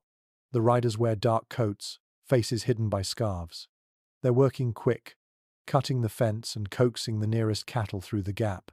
You feel your heartbeat in your fingertips. There's an old superstition among cowboys that firing first in winter brings bad luck, that the cold remembers violence. You're not sure you believe it, but you hesitate anyway. Then one of the rustlers lifts his head, his eyes catching the moonlight, and you know he's seen you. There's no choice left. You fire once. The crack splits the silence, and the horses rear. Chaos erupts. The rustlers scatter, shouts echoing through the night. Walt fires too, the flash lighting his face for an instant. You see one rider fall, then scramble back up and vanish into the dark. The cattle panic, stamping and bawling, surging toward the fence. You shout and wave your arms, trying to turn them, but the noise drowns everything. The fight lasts only minutes. The sound fades, the movement stops. You stand breathing hard, guns still raised, listening to the echoes die. The herd is still again, the only motion the slow drift of steam from their bodies. Walt walks up beside you, rifle in hand. "You hit anyone?" he asks. You shake your head. "Don't think so," he grunts. "Good. Less paperwork that way." You both laugh quietly, though it's not humor so much as exhaustion. The danger's past for now, but the fence is torn and 2 steers are missing. You'll find them tomorrow if you're lucky. If not, they're gone for good. Researchers who study the frontier's criminal past still argue about what drove rustlers most, greed or survival. Some were desperate ranch hands who lost their own herds to storms. Others were wanderers chasing the illusion of easy money. Out here, the line between outlaw and cowboy was sometimes just one bad winter wide.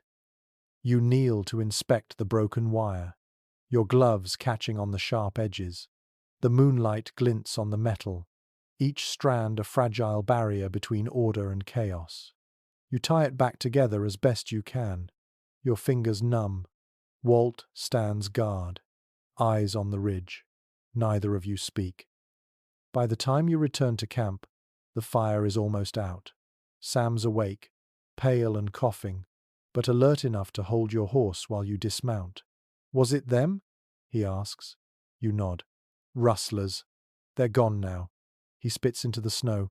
Always are. You pour coffee into a cup, the steam curling upward in the cold air. The first sip burns your tongue, but you welcome the pain. It feels alive. Around you, the camp settles again, the sounds of fear replaced by the ordinary noises of wind and wood. There's an odd detail you remember from a frontier newspaper clipping. Some ranchers claimed that after a rustling attempt, the cattle would grow more skittish for weeks, as if remembering the danger. Others insisted animals forget faster than men. You glance toward the herd now, their dark shapes calm once more, and wonder which is true. Walt sits beside you, rubbing his hands over the faint flame. Every winter brings its own devils, he says softly. Somewhere snow, somewhere skin. You nod, staring into the fire. The embers glow like eyes in the dark, alive and unblinking. You lie down near the warmth, too tired to think, yet unable to let go of the image of those riders fading into the white. In the end, it's not storms or hunger that break a man out here, it's the knowing that danger can come from anywhere, even from the silence. The wind picks up again, gentle this time, brushing snow against your boots. You pull your blanket tight and close your eyes.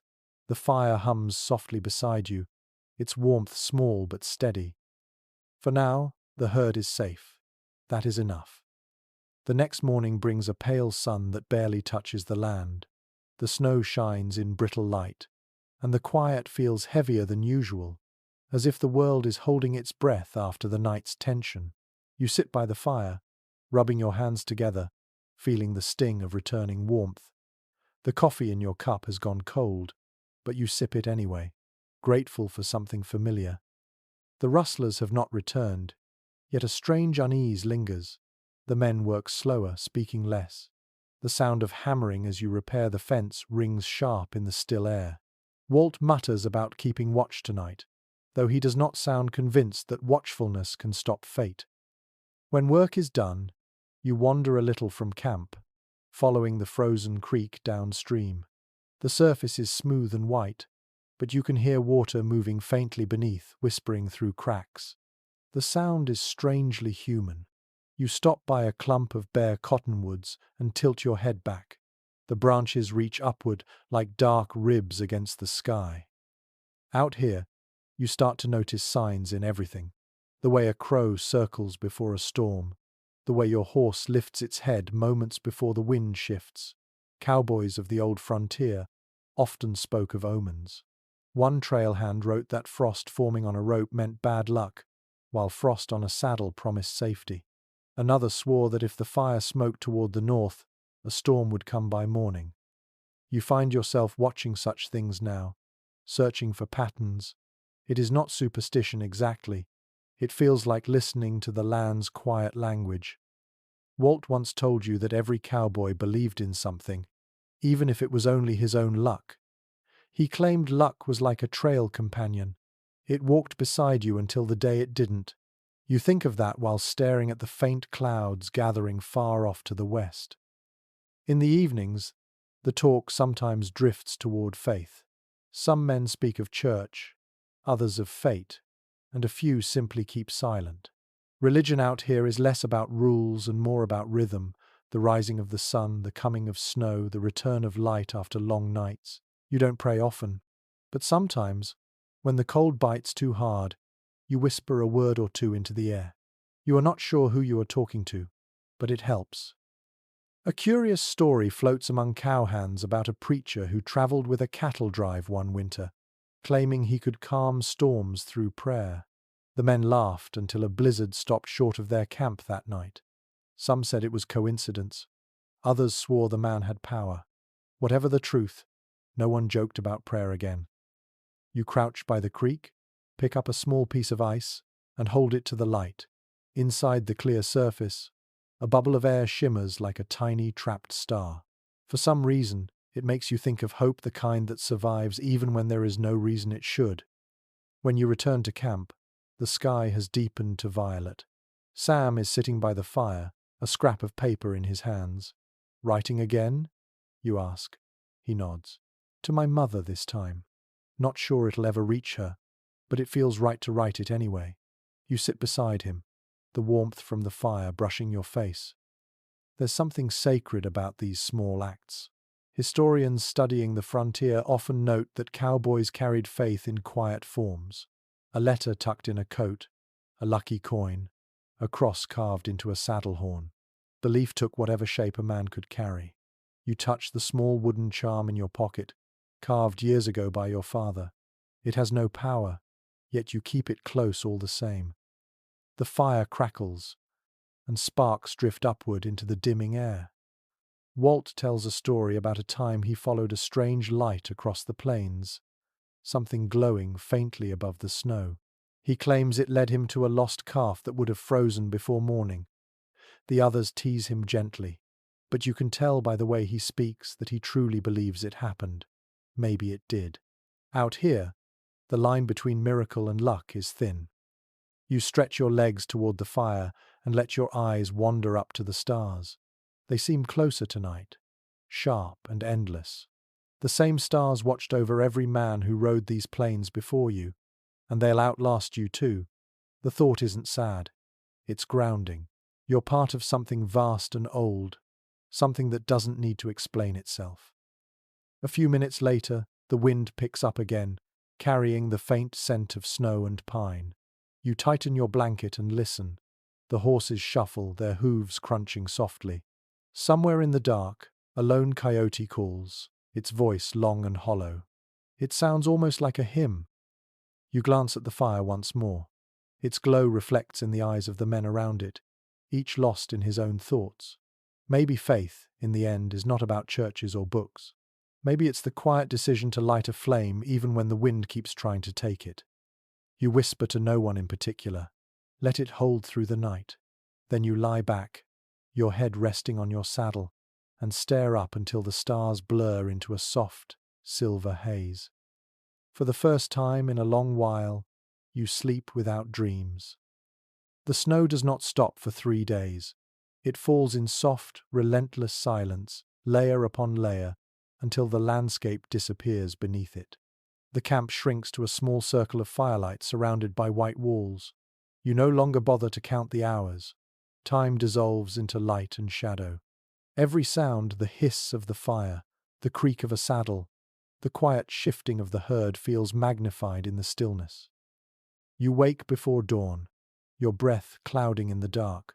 The tent walls glitter with frost, tiny crystals sparkling in the faint light. Your blanket is stiff where your breath froze during sleep. You sit up slowly, joints aching, and push open the flap. Outside, the world is motionless. Even the wind seems exhausted. Snowdrifts rise high around the camp, curving like frozen waves. The fence line is gone, buried deep. The cattle huddle close together, their backs crusted with ice. They do not move much anymore. You can hear their low moans drifting through the quiet, heavy and slow, like a kind of mourning. Walt joins you, face half hidden behind his scarf. "We're snowbound," he says simply. You both know what that means. There will be no trips to the trading post, no search for firewood beyond what's already here. Food will have to stretch, and patience will have to stretch further. Old trail journals describe this part of winter as the hardest test. Men went weeks without seeing beyond the edges of camp. They spoke less each day, their world shrinking to the space between fire and snow. Some broke under it, while others grew calm, as if accepting that resistance was useless. You feel that same strange calm settling over you now. The fire crackles weakly. You add more wood, watching the flames lick upward and melt a small circle of warmth into the air. The light glows orange against the snow walls, turning the cold world briefly golden. The scent of smoke mixes with something metallic in the air, a sharpness that makes your throat ache. Inside the tent, Sam is coughing again. His fever rises and falls like the wind. You soak a rag in melted snow, press it against his forehead. He stirs but doesn't wake. Walt stands at the entrance, silent. There is nothing to say. You both know that if the weather doesn't ease soon, Sam might not last the week. There's a memory from an old diary you once read about a cowboy trapped for 20 days by snow in the Rockies. He wrote that the cold made him dream of warmth so vividly he could smell bread baking. When he finally reached town, he said the noise was unbearable. You think of that now, and wonder what silence will do to your own mind if it lasts too long. The days blend. You ration the food carefully. Beans once a day, coffee stretched thin enough to taste like boiled bark. The firewood dwindles faster than you'd hoped. You and Walt start breaking down a broken fence rail for fuel. The sound of the wood splitting echoes sharp and hollow. You try reading aloud from an old newspaper someone left behind. The print is faded. The story's months-old politics. A train wreck. A circus touring back east. It feels like news from another planet. Walt listens quietly, then says, "They got no idea what cold means out there." You laugh once, short and rough. They probably never will. Night falls early. You lie in your blanket, staring at the faint glow of the dying fire through the tent flap. The snow presses close, muting every sound. Your heartbeat feels loud in your ears. There is something oddly intimate about this kind of confinement. It forces you to notice everything. The scrape of cloth, the rhythm of breathing, the faint scent of smoke clinging to your hair. No one really knows how men kept their sanity through these long stretches. Some historians think they invented work to fill the void, sharpening tools, mending saddles that didn't need mending. Others believe they talked to the fire, treating it as a companion. You find yourself doing both. When the loneliness thickens, you whisper a few words into the flames, and the flicker feels like a nod in return. One evening, while stirring the last of the beans, you see something moving outside the camp's edge, a shadow gliding just beyond the light. Your hand freezes on the spoon. For a moment, you think it's a wolf, but then the shape straightens, and you realize it's a man. He steps closer, wrapped in a tattered coat, face hidden by frost and scarf. His horse lags behind, ribs showing through the hide.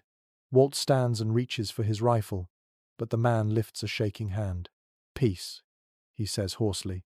His voice cracks like dry wood. "I just need fire." You guide him closer. The firelight reveals hollow cheeks, cracked lips, and eyes dulled by exhaustion. "He's a trapper," he says. "Been lost for 4 days." You give him coffee and a strip of dried meat. He eats slowly, his hands trembling.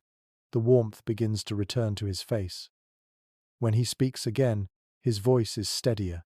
He tells stories of frozen rivers and nights spent under trees so heavy with snow that branches broke in the dark. You listen quietly, feeling both pity and recognition. It's strange how quickly a stranger becomes part of your circle when the world shrinks this small. Later, when he's asleep by the fire, Walt mutters, "We're lucky he found us." You nod. Or maybe he's lucky we did. The night deepens, silent except for the crackle of the fire and the slow breathing of men and horses. Outside, the snow continues to fall, gentle but unyielding. The camp glows faintly in the dark, a tiny heartbeat in the endless white. You lie back, eyes open, listening to the quiet weight of winter pressing down on the world. It feels both endless and beautiful, a reminder that survival is not just about strength, but about surrender, about learning to wait, to breathe, and to believe that the thaw will come. For now, that belief is enough to keep the fire burning. The morning after the trapper arrives feels different. The storm has ended, but the quiet it leaves behind feels almost unnatural. The sky is pale and colorless, the horizon blurred where snow meets cloud. You can hear the faint drip of melting ice from the tent's edge, a sound so delicate it feels like music. The worst of the cold has passed, though the world is still frozen solid. You step outside and breathe deeply. The air smells clean, sharp, almost sweet. The snow stretches untouched in every direction, smooth as glass. The herd is still alive, though thinner, their ribs faintly visible beneath the winter coats. You count them slowly, relieved to find the same number as yesterday. Against all odds, they've held on. The trapper stirs by the fire, sitting up with a groan. His name is Eli, though he says little else about himself. He moves stiffly, checking his gear. His coat is torn in several places, his gloves patched with rawhide. You notice small frost scars on his cheeks, pale and uneven. "You'll stay a few days," you tell him. "Warm up proper." He hesitates, then nods. "Long enough to thank you," he replies. He helps with chores that day, feeding the horses and patching the fence. He works quietly, as if talking too much might break his luck. At midday, you see him sitting near the fire, sharing crumbs of biscuit with a small mouse that has ventured out from under the chuck wagon. He laughs softly, a dry, rasping sound. "Little fellow's got more sense than most men," he says. You smile. "Probably warmer too." Cowhands through history often spoke about the animals that lived near camp during long winters. Mice, stray dogs, coyotes, even magpies became part of the landscape, tolerated rather than chased off. They offered a strange kind of companionship, a reminder that life persisted despite the cold. You remember reading about a ranch cook who fed biscuits to a fox each morning until the spring thaw. He called it his breakfast guest. Later, while gathering wood, you spot two small shapes darting along the creek. Prairie dogs, fur fluffed, moving in quick, nervous bursts. You stop to watch them, amused by their stubborn defiance. Even now, when everything should be asleep beneath the snow, they scurry and dig, making the best of what little warmth the sun offers. You find yourself envying their simple certainty. Eli tells stories that evening, his voice low and even. He talks about trapping along the mountains, about wolves that followed his trail for days, about a bear he once saw digging for roots under a snowdrift. His words fill the air like smoke, slow and curling. "Out here," he says, "the animals know things we've forgotten. They don't fight the season. They just live through it." You nod, thinking of the herd huddled against the fence, the horses sleeping close together for warmth, the mice hidden beneath the wagon. Survival, you realize, is never elegant. It's quiet, instinctive, and shared. There's a curious note you once read in a frontier journal about how cowboys believed birds carried the promise of spring. A single sparrow seen in midwinter was considered good luck. That night, lying awake, you listen for any trace of birdsong, but there's none. The silence feels deeper because of it. The next day, Eli says he plans to move on. Traps won't check themselves, he jokes weakly as he tightens his saddle. You hand him a small bag of beans and jerky. "You'll need it more than we do," you tell him. He looks at you for a long moment, then nods. "Maybe I'll bring a pelt or two back your way when the thaw comes." His words hang in the air, half promise, half farewell. As he rides off into the pale morning, his figure growing smaller against the white, you feel a pang of something like loneliness. He wasn't one of your crew, but his presence had warmed the silence, if only for a little while. You stand there watching until he disappears completely, swallowed by distance. The day passes quietly. You and Walt work in rhythm, the unspoken understanding of long partnership guiding every task. When the light fades, you sit near the fire, your coat smelling of smoke and leather. The wind hums softly through the frozen grass, carrying faint scents of pine and ash. No one can fully explain why companionship with animals or strangers meant so much to men on the frontier, but historians often say it came down to reflection. Out here, where the land is endless and the days bleed together, every living thing feels like a mirror. You look at the horses standing near the firelight, their bodies steaming faintly, and you see a reflection of your own endurance staring back. You feed them each a handful of hay, running your hands over their necks. Their muscles twitch, their eyes half close in contentment.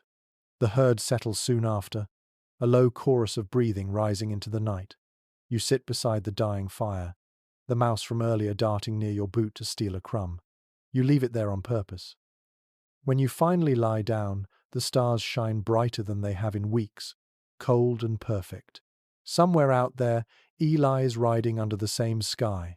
The thought comforts you. The world is vast, yet every spark of life, man, beast, or bird, feels somehow connected by that same thin thread of survival. You close your eyes and listen to the horses shifting in the dark, the small rustle of creatures in the snow. For once, the sounds of the night are not lonely. They are alive. By the time the sun rises again, the air has shifted. The sharp edge of winter still bites, but there is a faint softness to the light now, a subtle promise that the season is beginning to turn. You can feel it in your bones as you saddle your horse. The worst has passed, though the struggle is far from over.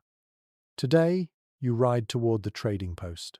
The supplies are running low, and even the hardiest men need coffee, salt, and news to keep their spirits from cracking. The trail is little more than a faint depression in the snow, marked by broken branches and half-buried rocks. It stretches ahead like a pale ribbon through the emptiness. The trip to the post is dangerous in winter, but every ranch has to make it. Records from that era tell of riders who vanished on those journeys, lost to blizzards or thin ice. Others made it back with stories of frozen rivers crossed by moonlight or wolves pacing them for miles. You tighten your scarf and hope you'll have a story that ends with coming home. The land feels almost asleep. The trees bow under the weight of ice, their branches glistening like glass. A few birds flutter from one frozen bush to another, their wings flashing white in the pale sun. You keep your eyes on the horizon, where a faint plume of smoke suggests another camp, or maybe just the mirage of hope that distance creates. A curious old trick you remember from a weathered trail guide says that you can tell how far a post is by the number of ravens in the sky. Supposedly, 1 means you're halfway there, and 2 means you're close. You smile when you see a pair circling ahead, black shapes moving lazily against the silver clouds. You don't believe in signs anymore, but it feels good to pretend. Hours pass in silence. Your horse's hooves sink deep into the snow, each step an effort. The world narrows to the steady rhythm of breathing, the creak of leather, the distant whisper of wind. You think about the men who carved these trails long before you, how many must have fallen here, buried under the same white calm. Their names are gone, but their paths remain. By midday, you reach the frozen creek that marks the halfway point. You dismount, leading your horse carefully across the ice. It groans under the weight, deep and low, a sound that makes your heart jump. You move slow, testing each step. The water below flashes dark and cold through thin cracks. When you reach the far bank, you let out a breath you hadn't realized you were holding. No one agrees how trading posts managed to survive in such isolation. Some were family-run, others operated by companies far back east. But every cowboy who rode the frontier knew the feeling of seeing one rise from the snow like salvation. You catch sight of the building just before sunset, a squat shape huddled against the white. Smoke curls from its chimney, faint but real. The door creaks open as you approach. Inside, the air is thick with the smell of kerosene, leather, and tobacco. Shelves line the walls, beans, salt, canned peaches, flour, coffee. The trader, a broad man with a beard frosted white, greets you with a nod. "Didn't think anyone make it this week," he says. You grin. "Had to. We were starting to drink boiled snow for breakfast." He laughs, then sets about filling your order. You trade what you can: pelts, a few spare tools, and the last of Eli's traps that he left behind. In return, you get sugar, tobacco, and 1 tin of peaches, a luxury worth more than gold right now. As he works, the trader shares bits of news.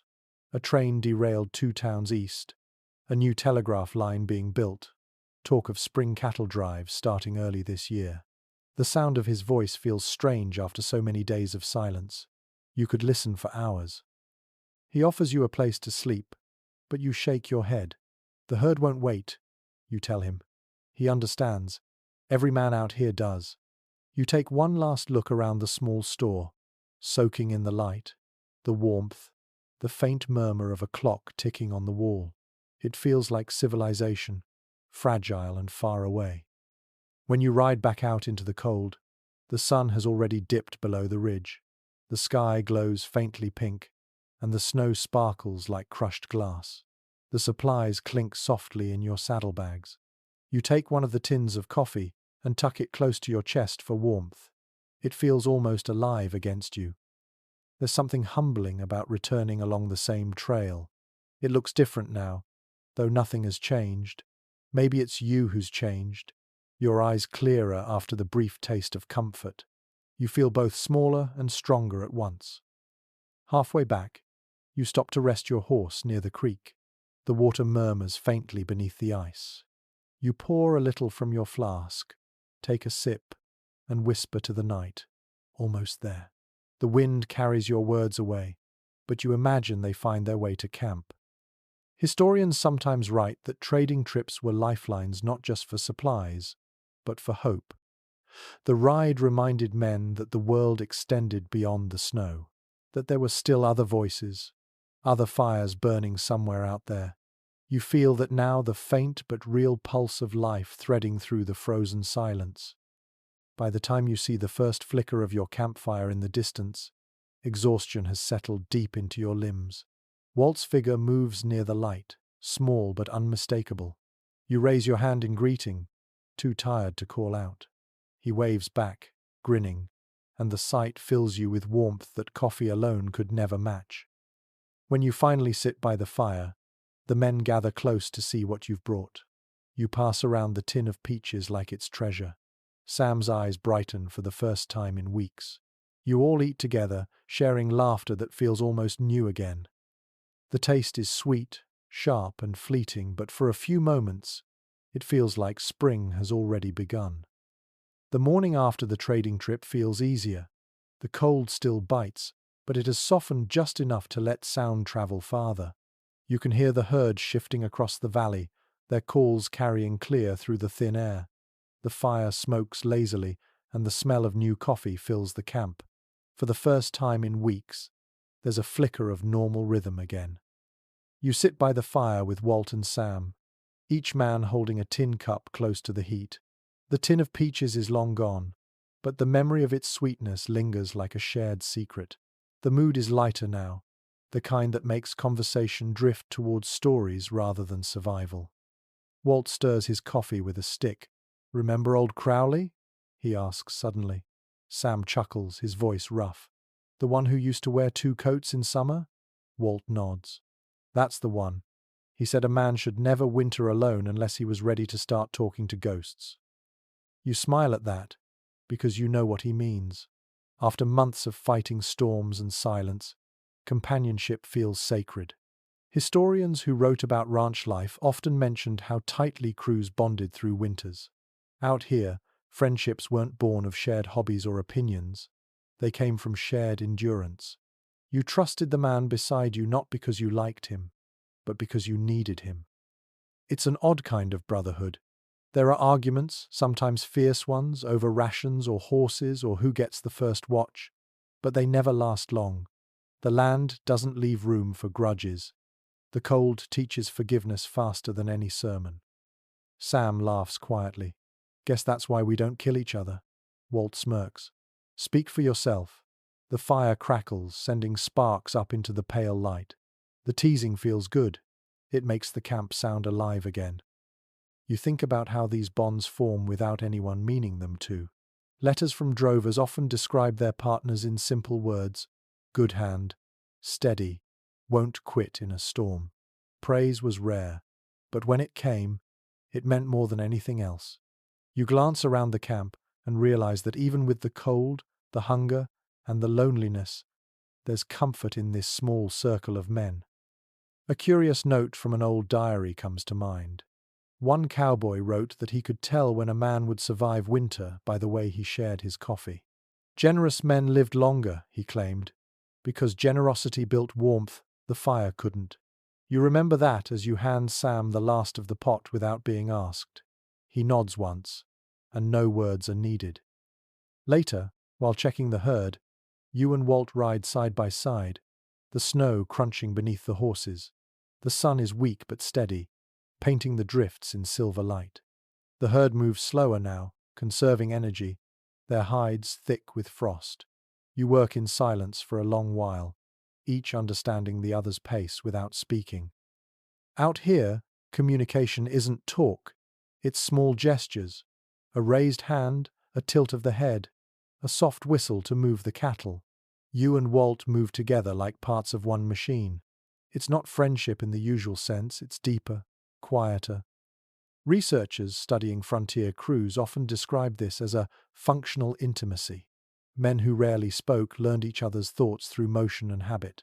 You think that's true. When Walt rides ahead now, you know without asking that he's checking the ridge for strays. When he glances back once, you know that everything's fine. The day ends calmly.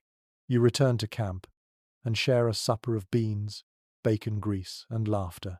Sam tells a story about a ranch hand who swore he saw a ghost steer one night, glowing white in the snow.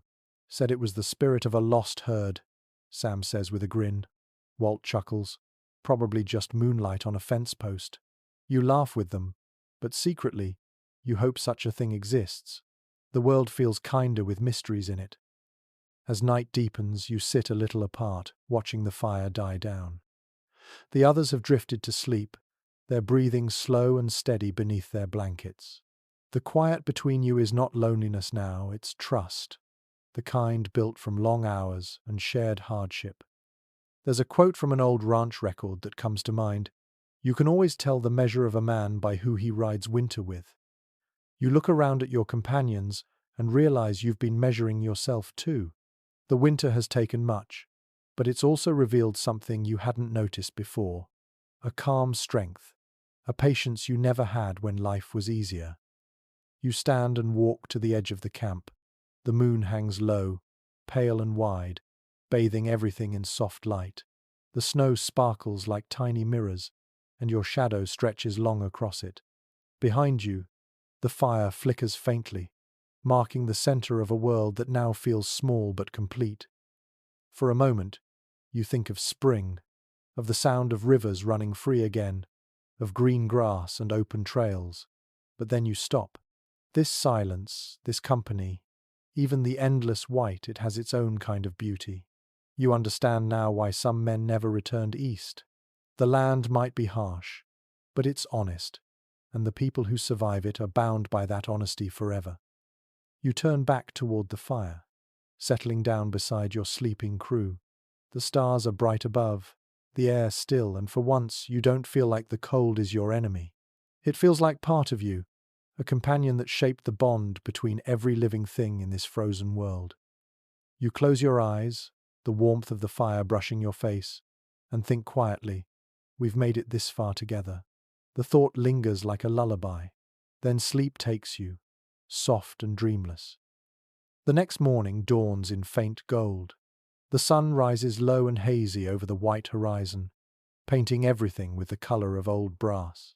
The snow has stopped falling entirely now, and the air carries a new kind of sound, the faint drip of melting ice. You lift your head and listen. That simple rhythm feels like a heartbeat returning to the land. You walk beyond the edge of camp and see patches of ground appearing where the snow has thinned. The sight of brown earth after so many weeks of white feels almost miraculous.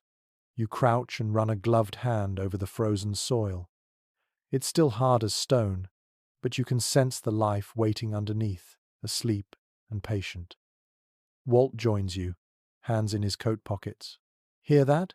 He asks quietly. You nod. The thaw's coming. He smiles without showing his teeth. About time. Thought winter might have forgot us.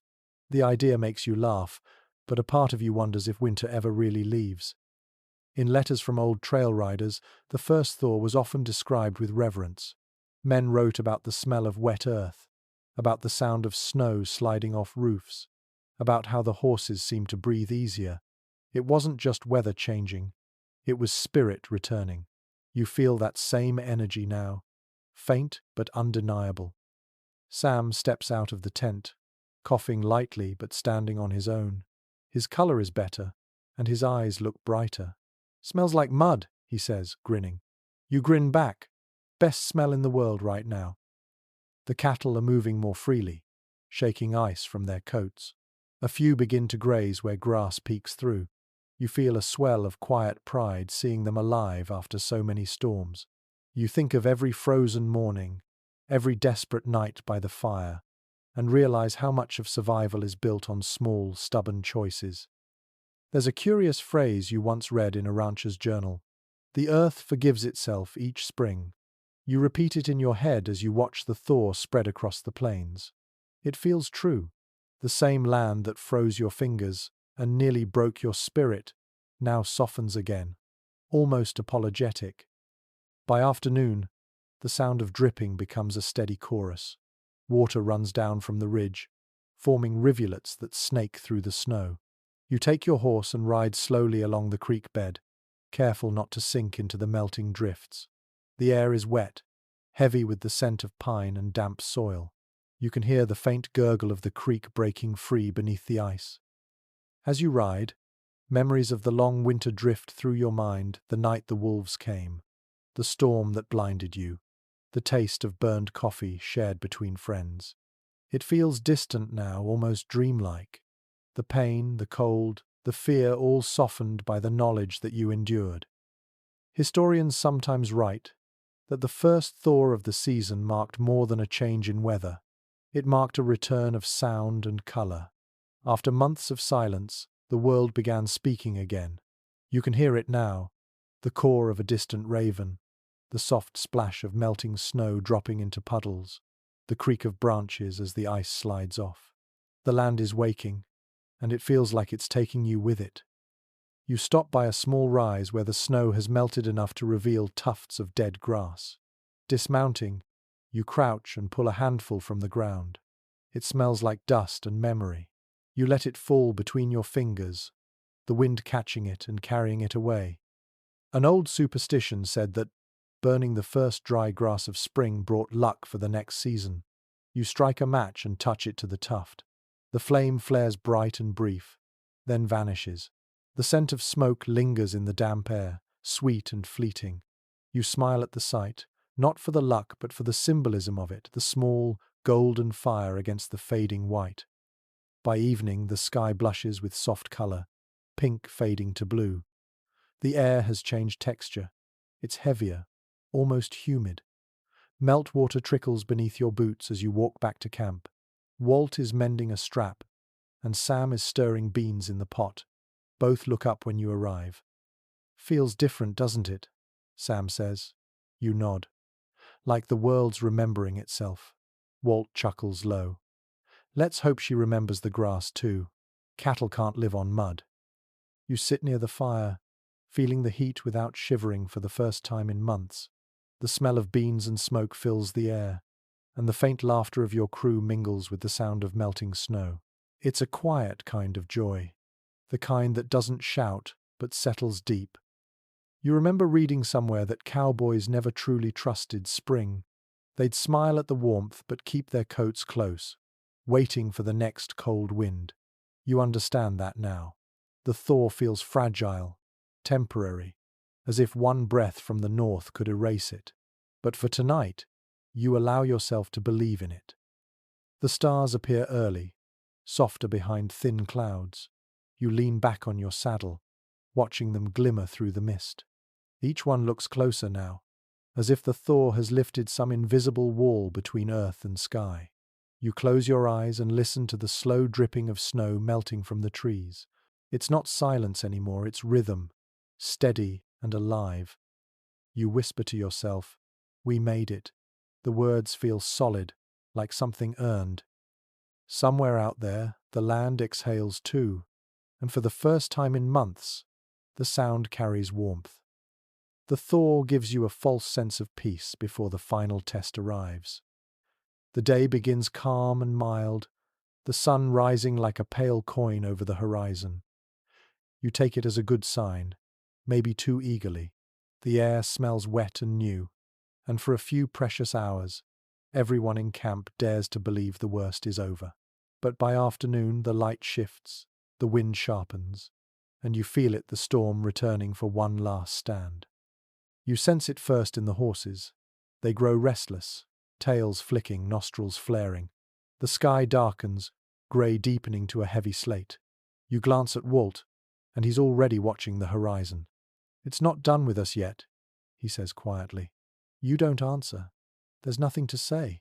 The world has gone still in that eerie way it always does before the cold breaks loose again. Historians often note that late winter storms were the most dangerous. They came when men were tired, animals were weak, and supplies were nearly gone. You've read accounts of ranches lost just weeks before spring, the cold striking back like a last cruel joke. You think about that as you tighten the ropes on the tents, your fingers trembling not from fear but from fatigue. The first gust hits like a shove. It carries snow and ice so fine it feels like smoke, stinging your face. Within minutes, the camp is a blur of motion, men shouting, horses pulling at their ties, canvas snapping in the wind. The storm arrives not as a visitor but as a siege. You move fast, driving stakes deeper, shielding the fire, shouting orders through the roar. The cattle cry out, their voices lost in the wind. You can barely see them, just the vague, shifting mass beyond the fence. Walt grabs your arm. "We've got to hold them together," he yells. You nod and pull your scarf up over your mouth, the fabric freezing instantly against your skin. You ride into the storm. The snow blinds you, filling your eyes and mouth, numbing your face. Your horse moves hesitantly, pushing against gusts strong enough to unseat you. The herd is a chaos of motion, bodies pressing, horns clashing, hooves churning up the softening ground. You shout, wave your hat, whistle, anything to keep them from scattering. The sound is torn apart before it travels 10 feet. One detail from a ranch account flashes in your mind. A drover describing how, in storms like this, the cattle would sometimes panic and stampede into the wind, unable to see where they were going. He wrote that the only way to stop them was to ride ahead, to turn them with your own body in their path. You grit your teeth, spurring your horse forward into the swirling white. You can hear Walt beside you, his voice faint but steady, calling commands you can't fully catch. You both move instinctively now, circling the herd, pushing them toward the trees where the land dips low. The snow stings your eyes, but you press on. Every decision feels immediate, primal. The cold becomes something alive, wrapping around you, clawing into every seam. Your hands lose feeling, your legs are soaked. You stop thinking in words. There's only movement, breath, and the will to keep the animals together. For hours, or maybe minutes, it's impossible to tell. You and Walt fight the wind, turning, shouting, driving the herd step by step toward shelter. Then, as if satisfied, the storm begins to ease. The wind falters, the snow thickens and falls heavy but slower now, like ash from a dying fire. You slump in the saddle, exhausted. Your horse's flanks are crusted with ice, its sides heaving. You reach down and pat its neck, the motion slow, your gloves stiff. The herd is safe in the hollow now, packed tightly, their dark shapes steaming against the white. You can hear their breathing, steady and alive. It's the best sound you've ever heard. When you return to camp, Walt is already there, his face ghostly with frost, his beard rimed with white. He looks up and grins, teeth flashing. "Told you it had one more in it." You laugh, weak but genuine. "Next time, let's hope it quits while it's ahead." You rebuild the fire with shaking hands. The wood hisses, the flames catching slow and reluctant. The heat crawls back into your bones in painful waves. Sam hands you a cup of coffee that tastes more like smoke than water, but it's heaven. There's a curious bit of lore that surfaces in your mind. Some cowboys believe the last storm of winter was a test sent by the land itself, meant to measure the worth of those who dared to live on it.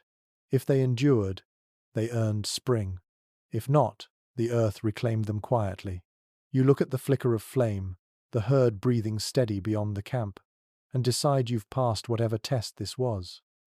Outside the circle of light, The snow keeps falling, soft and even now. The wind sighs low through the trees, no longer angry but tired. You can feel the season shifting in that sigh, like the closing of a door. Walt leans back against his saddle, eyes half closed. "You think it's done?" he asks. You stare into the fire, watching the sparks drift upward and vanish into the dark. "Yeah," you say softly. "I think it's done." The storm fades into memory as quickly as it came. The silence that follows is deep, but not empty. It's full of everything that survived. You look toward the horizon where the clouds begin to break, revealing a thin band of pale blue. The sight fills you with a calm that words cannot touch. The land lies quiet, battered but unbroken. So are you. For the first time all winter, you believe in spring. The morning after the last storm is quiet in a way you've never known before. The snow lies smooth and untouched, glittering faintly in the new sunlight. The air is cold, but it carries a different kind of stillness, something lighter, like the land itself is resting after the struggle. You step outside the tent and breathe deeply. The world smells clean again. The fire has burned low during the night, so you stir the ashes and coax the embers back to life. A thin ribbon of smoke rises, curling into the clear sky. The sound of it crackling is soft, comforting. Behind you, Sam is still asleep, his breathing steady. Walt emerges from his blanket, blinking against the bright light. "It's over," he says simply. You nod. No need for more words.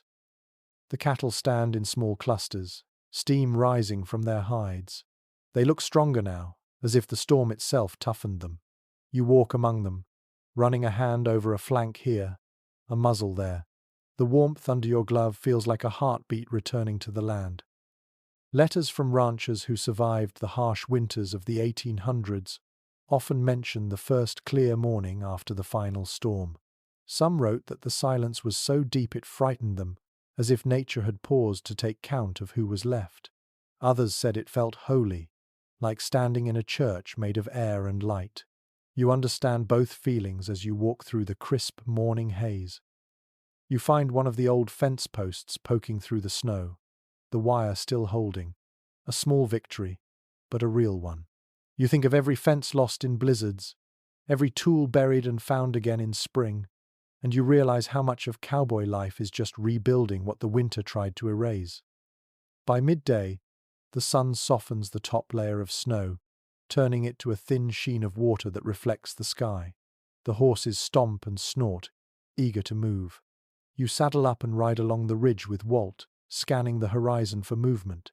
The air feels different against your face, no longer slicing, just cool and alive. Halfway along the trail, you find a patch of open ground where the wind has swept the snow away entirely. Tiny green shoots poke through the frozen dirt. You dismount and kneel, brushing them gently with your gloved fingers. They bend but do not break. "Look at that," Walt says behind you, voice soft with awe. "First grass." You smile. A deep, quiet smile that starts somewhere in your chest and spreads outward. "They're tougher than they look," you reply. He grins. "So are we." Later that day, you build a new fire and cook beans that actually taste good, the smoke carrying the scent of wood and grease into the cold air. Sam hums while stirring the pot, and Walt taps his boot in rhythm. For the first time in months, there's laughter without tension. It rolls easily through the camp, blending with the sound of melting snow dripping from the wagon roof. You remember a line from an old journal kept by a trail boss who survived the winter of 1886. When the sun finally came back, the world seemed too bright for my eyes. You squint into the light now, understanding exactly what he meant. After months of white and grey, color feels almost overwhelming. As evening approaches, you walk down to the creek. The ice is breaking apart, chunks drifting slowly downstream. You can hear the water running clear beneath them, gurgling and alive. You crouch, scoop a handful and drink. The shock of cold rushes through you, sharp and invigorating. It tastes like something pure, something earned. There's a tradition you once heard about. Cowboys dipping their hands into the first thawed water of spring as a way to wash away the winter. You do it now, letting the icy current sting your palms. It feels like renewal, like a baptism of grit and gratitude. When you return to camp, the light has turned golden. The snow glows pink along the edges of the horizon. The horses are restless, pawing at the earth, eager for movement. You can almost feel the season changing in their bodies. The cold no longer rules everything. Life is beginning to push back. Researchers who study frontier life often say that recovery after a brutal winter wasn't about celebration but quiet reflection. Men didn't shout their joy. They sat in silence and let the warmth settle in their bones. You see that now as the three of you sit by the fire, watching the sun sink behind the hills. No one talks much. There's no need. The world has endured, and so have you. That's enough. When darkness falls, you lie back on your bedroll and look at the stars. They shine brighter than ever, each one sharp and steady against the black. You listen to the faint sounds of the herd, the crackle of the fire, and the sigh of wind in the trees. All the noise of survival has quieted into something gentler. You think about how every hardship leaves a mark, but also how every mark tells a story. The scars on your hands, the wear on your coat, the memories of storms and hunger, they are all proof that you lived through something immense. You close your eyes and breathe deeply. The air smells of pine, smoke, and something faintly sweet, the promise of spring. For the first time in what feels like forever, you let yourself imagine warmth that lasts. The earth has remembered itself again, and so have you. By the time the next week passes, the snow has retreated to the hollows, and the air carries the smell of damp soil. The plains are still quiet, but not the kind of quiet that means danger. It's the hush before life begins again. The cattle graze further each day, their bellies no longer hollow. The horses nicker softly at sunrise, shaking their manes free of frost. Even the wind sounds warmer now. You spend the morning mending what winter broke. The fence wires sag, the posts lean like old men. You hammer and twist, your gloves black with mud and rust. The rhythm of work feels good, almost peaceful. Walt hums as he helps, his voice carrying across the field in low tones. Sam rides along the creek, checking for strays. The ordinary tasks feel new again, like rituals performed for the first time. Later, when you sit to rest, you pull from your coat pocket the small notebook you've been writing in all winter. The pages are wrinkled and stained from coffee and smoke, but the words inside still hold. You read the early entries, rough sketches of cold nights, fears, and quiet hopes. The handwriting wobbles where your hands once trembled. You smile, half in disbelief. You made it through all that. Historians often mention how cowboys carried their winters with them long after the thaw. The stories they told became half truth, half legend, shaped by memory and longing. The winters grew colder in retelling, the dangers larger, the fires warmer. Maybe that's how men make peace with suffering. They turn it into something worth repeating. You think of how many fires like yours once burned across these plains, each circle of light holding men against the dark. Some stories survived in songs, others in silence. But all of them, in their own way, became part of the mythology that still clings to this land. A quirky tale you once heard returns to you now. A cowboy who swore he saw ghost riders drifting through the snow one spring night. He claimed they were the souls of men who never made it out of winter, still searching for their herds under the moon. You used to laugh at stories like that. Now, you're not so sure. There were nights this season when the air itself felt haunted by those who had come before. Walt sits beside you and tosses a stick into the fire. You ever think about how they'll talk about us? He asks. You look up from your notebook. What do you mean? He grins. The next bunch of drovers, years from now, they'll say we wrestled storms and tamed blizzards with our bare hands. You laugh. They'll forget the part about frozen boots and burnt beans. Walt chuckles, shaking his head. That's the trick of legend. It keeps the glory, loses the misery. You stare at the flames for a while, thinking of all the unnamed hands that built this way of life, the trail cooks, the herders, the nameless riders buried without markers. Their stories linger not in books but in gestures passed along, the way a rope is coiled, the song hummed on the trail, the patience to wait for morning light. Researchers say that folklore kept the cowboy spirit alive long after the open range was fenced. Every story told around a fire became both history and inheritance. You feel that inheritance now, quiet but steady, flowing from one generation to the next like the thawing creek behind camp. Sam rides back in as the sun dips low. He waves a small bundle of early flowers he found near the riverbank. They're fragile and pale yellow, their petals trembling in the wind. "First bloom," he says proudly. You take one and tuck it behind your ear, grinning. Walt laughs loud enough to startle the horses. "You planning to be a preacher or a poet?"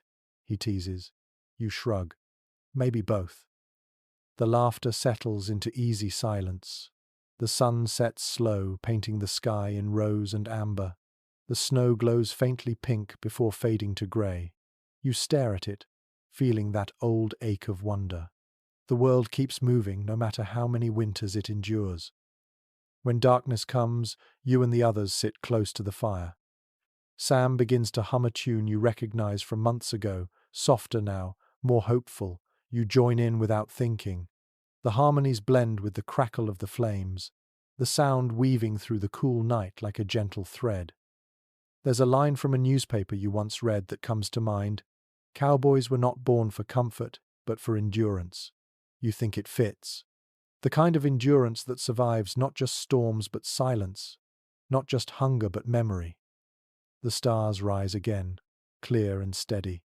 You tilt your head back, tracing their patterns as you used to when the nights were endless. They look different now, softer somehow.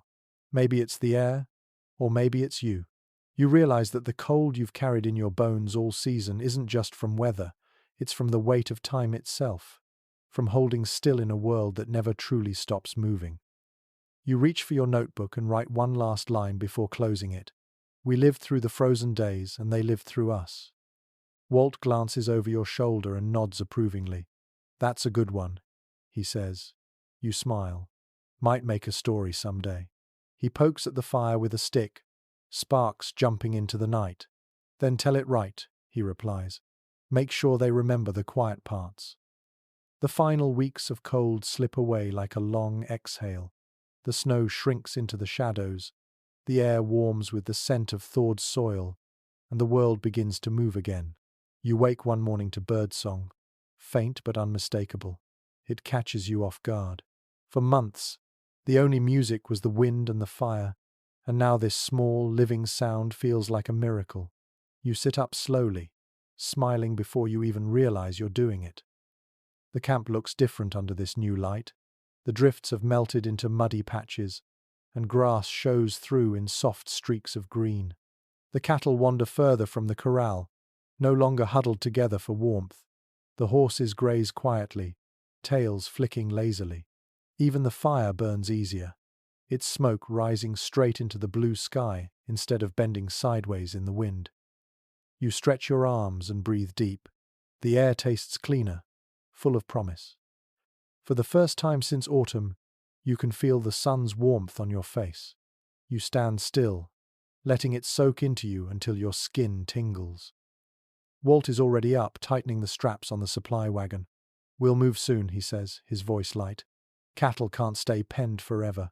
You nod, watching him work. There's rhythm in his motions, something calm and familiar. The crew feels different now, quieter but stronger, as if the winter hammered something solid into each of you. Historians write that spring on the frontier wasn't just a season but a rebirth. Men who'd been half ghosts all winter came alive again. Some shaved their beards for the first time in months. Others wrote letters home with hands that finally stopped shaking. You can imagine that scene repeating across the plains, 1,000 small resurrections happening at once. Sam pours coffee into tin cups, humming softly. His cough is gone, replaced by a rough laugh when the pot almost tips. "Never thought I'd be grateful for mud," he says. scraping his boots clean with a stick.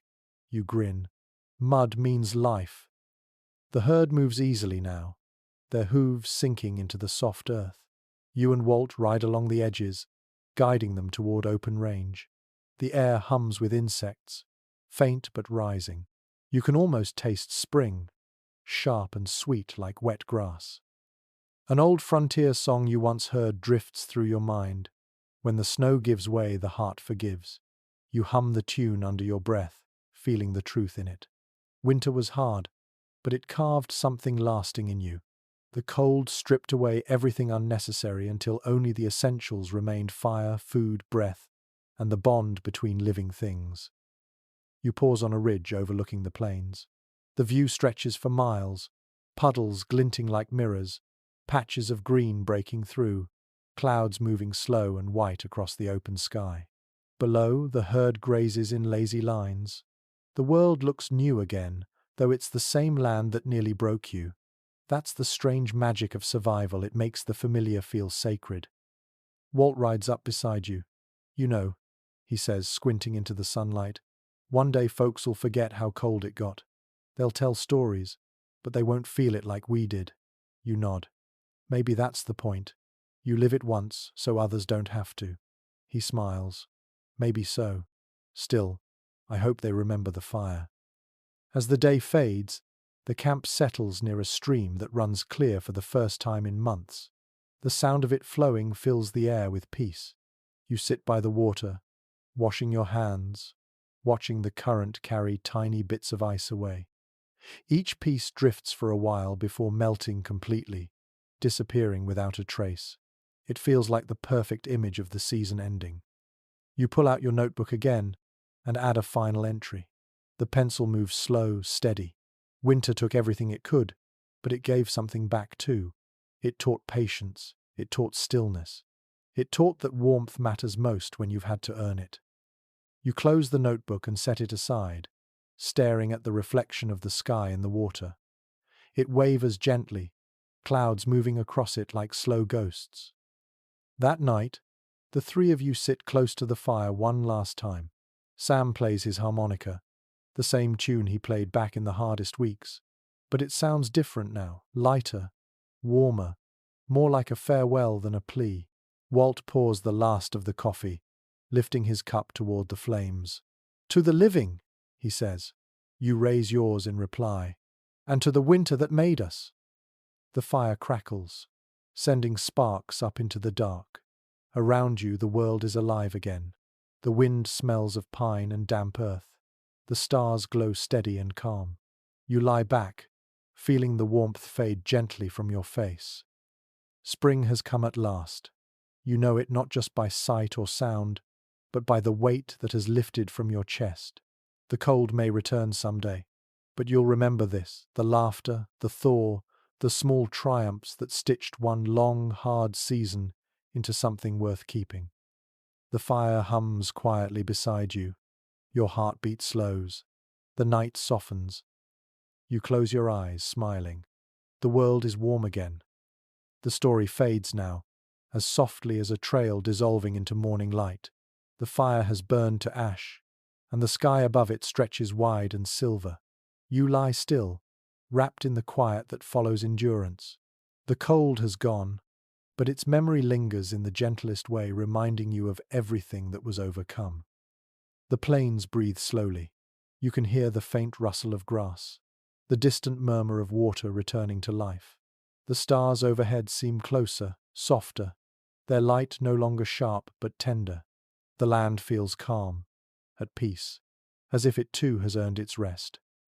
You imagine your horse standing nearby, its head low, its eyes half closed. You imagine Walt and Sam asleep beside the embers, their faces eased of the tension that once drew hard lines around their mouths.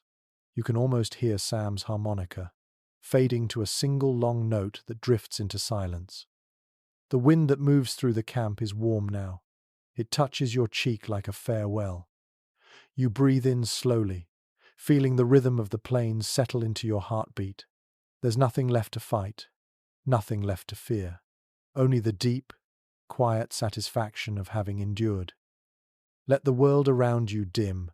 Let the sounds grow smaller, the breaths slower. You are part of this land now, a thread woven into its long, calm story. The fire hums its final tune, low and kind. The stars blink once more, then fade behind your closing eyes. Sleep comes easy here, carried on the softest wind. Sweet dreams, cowboy.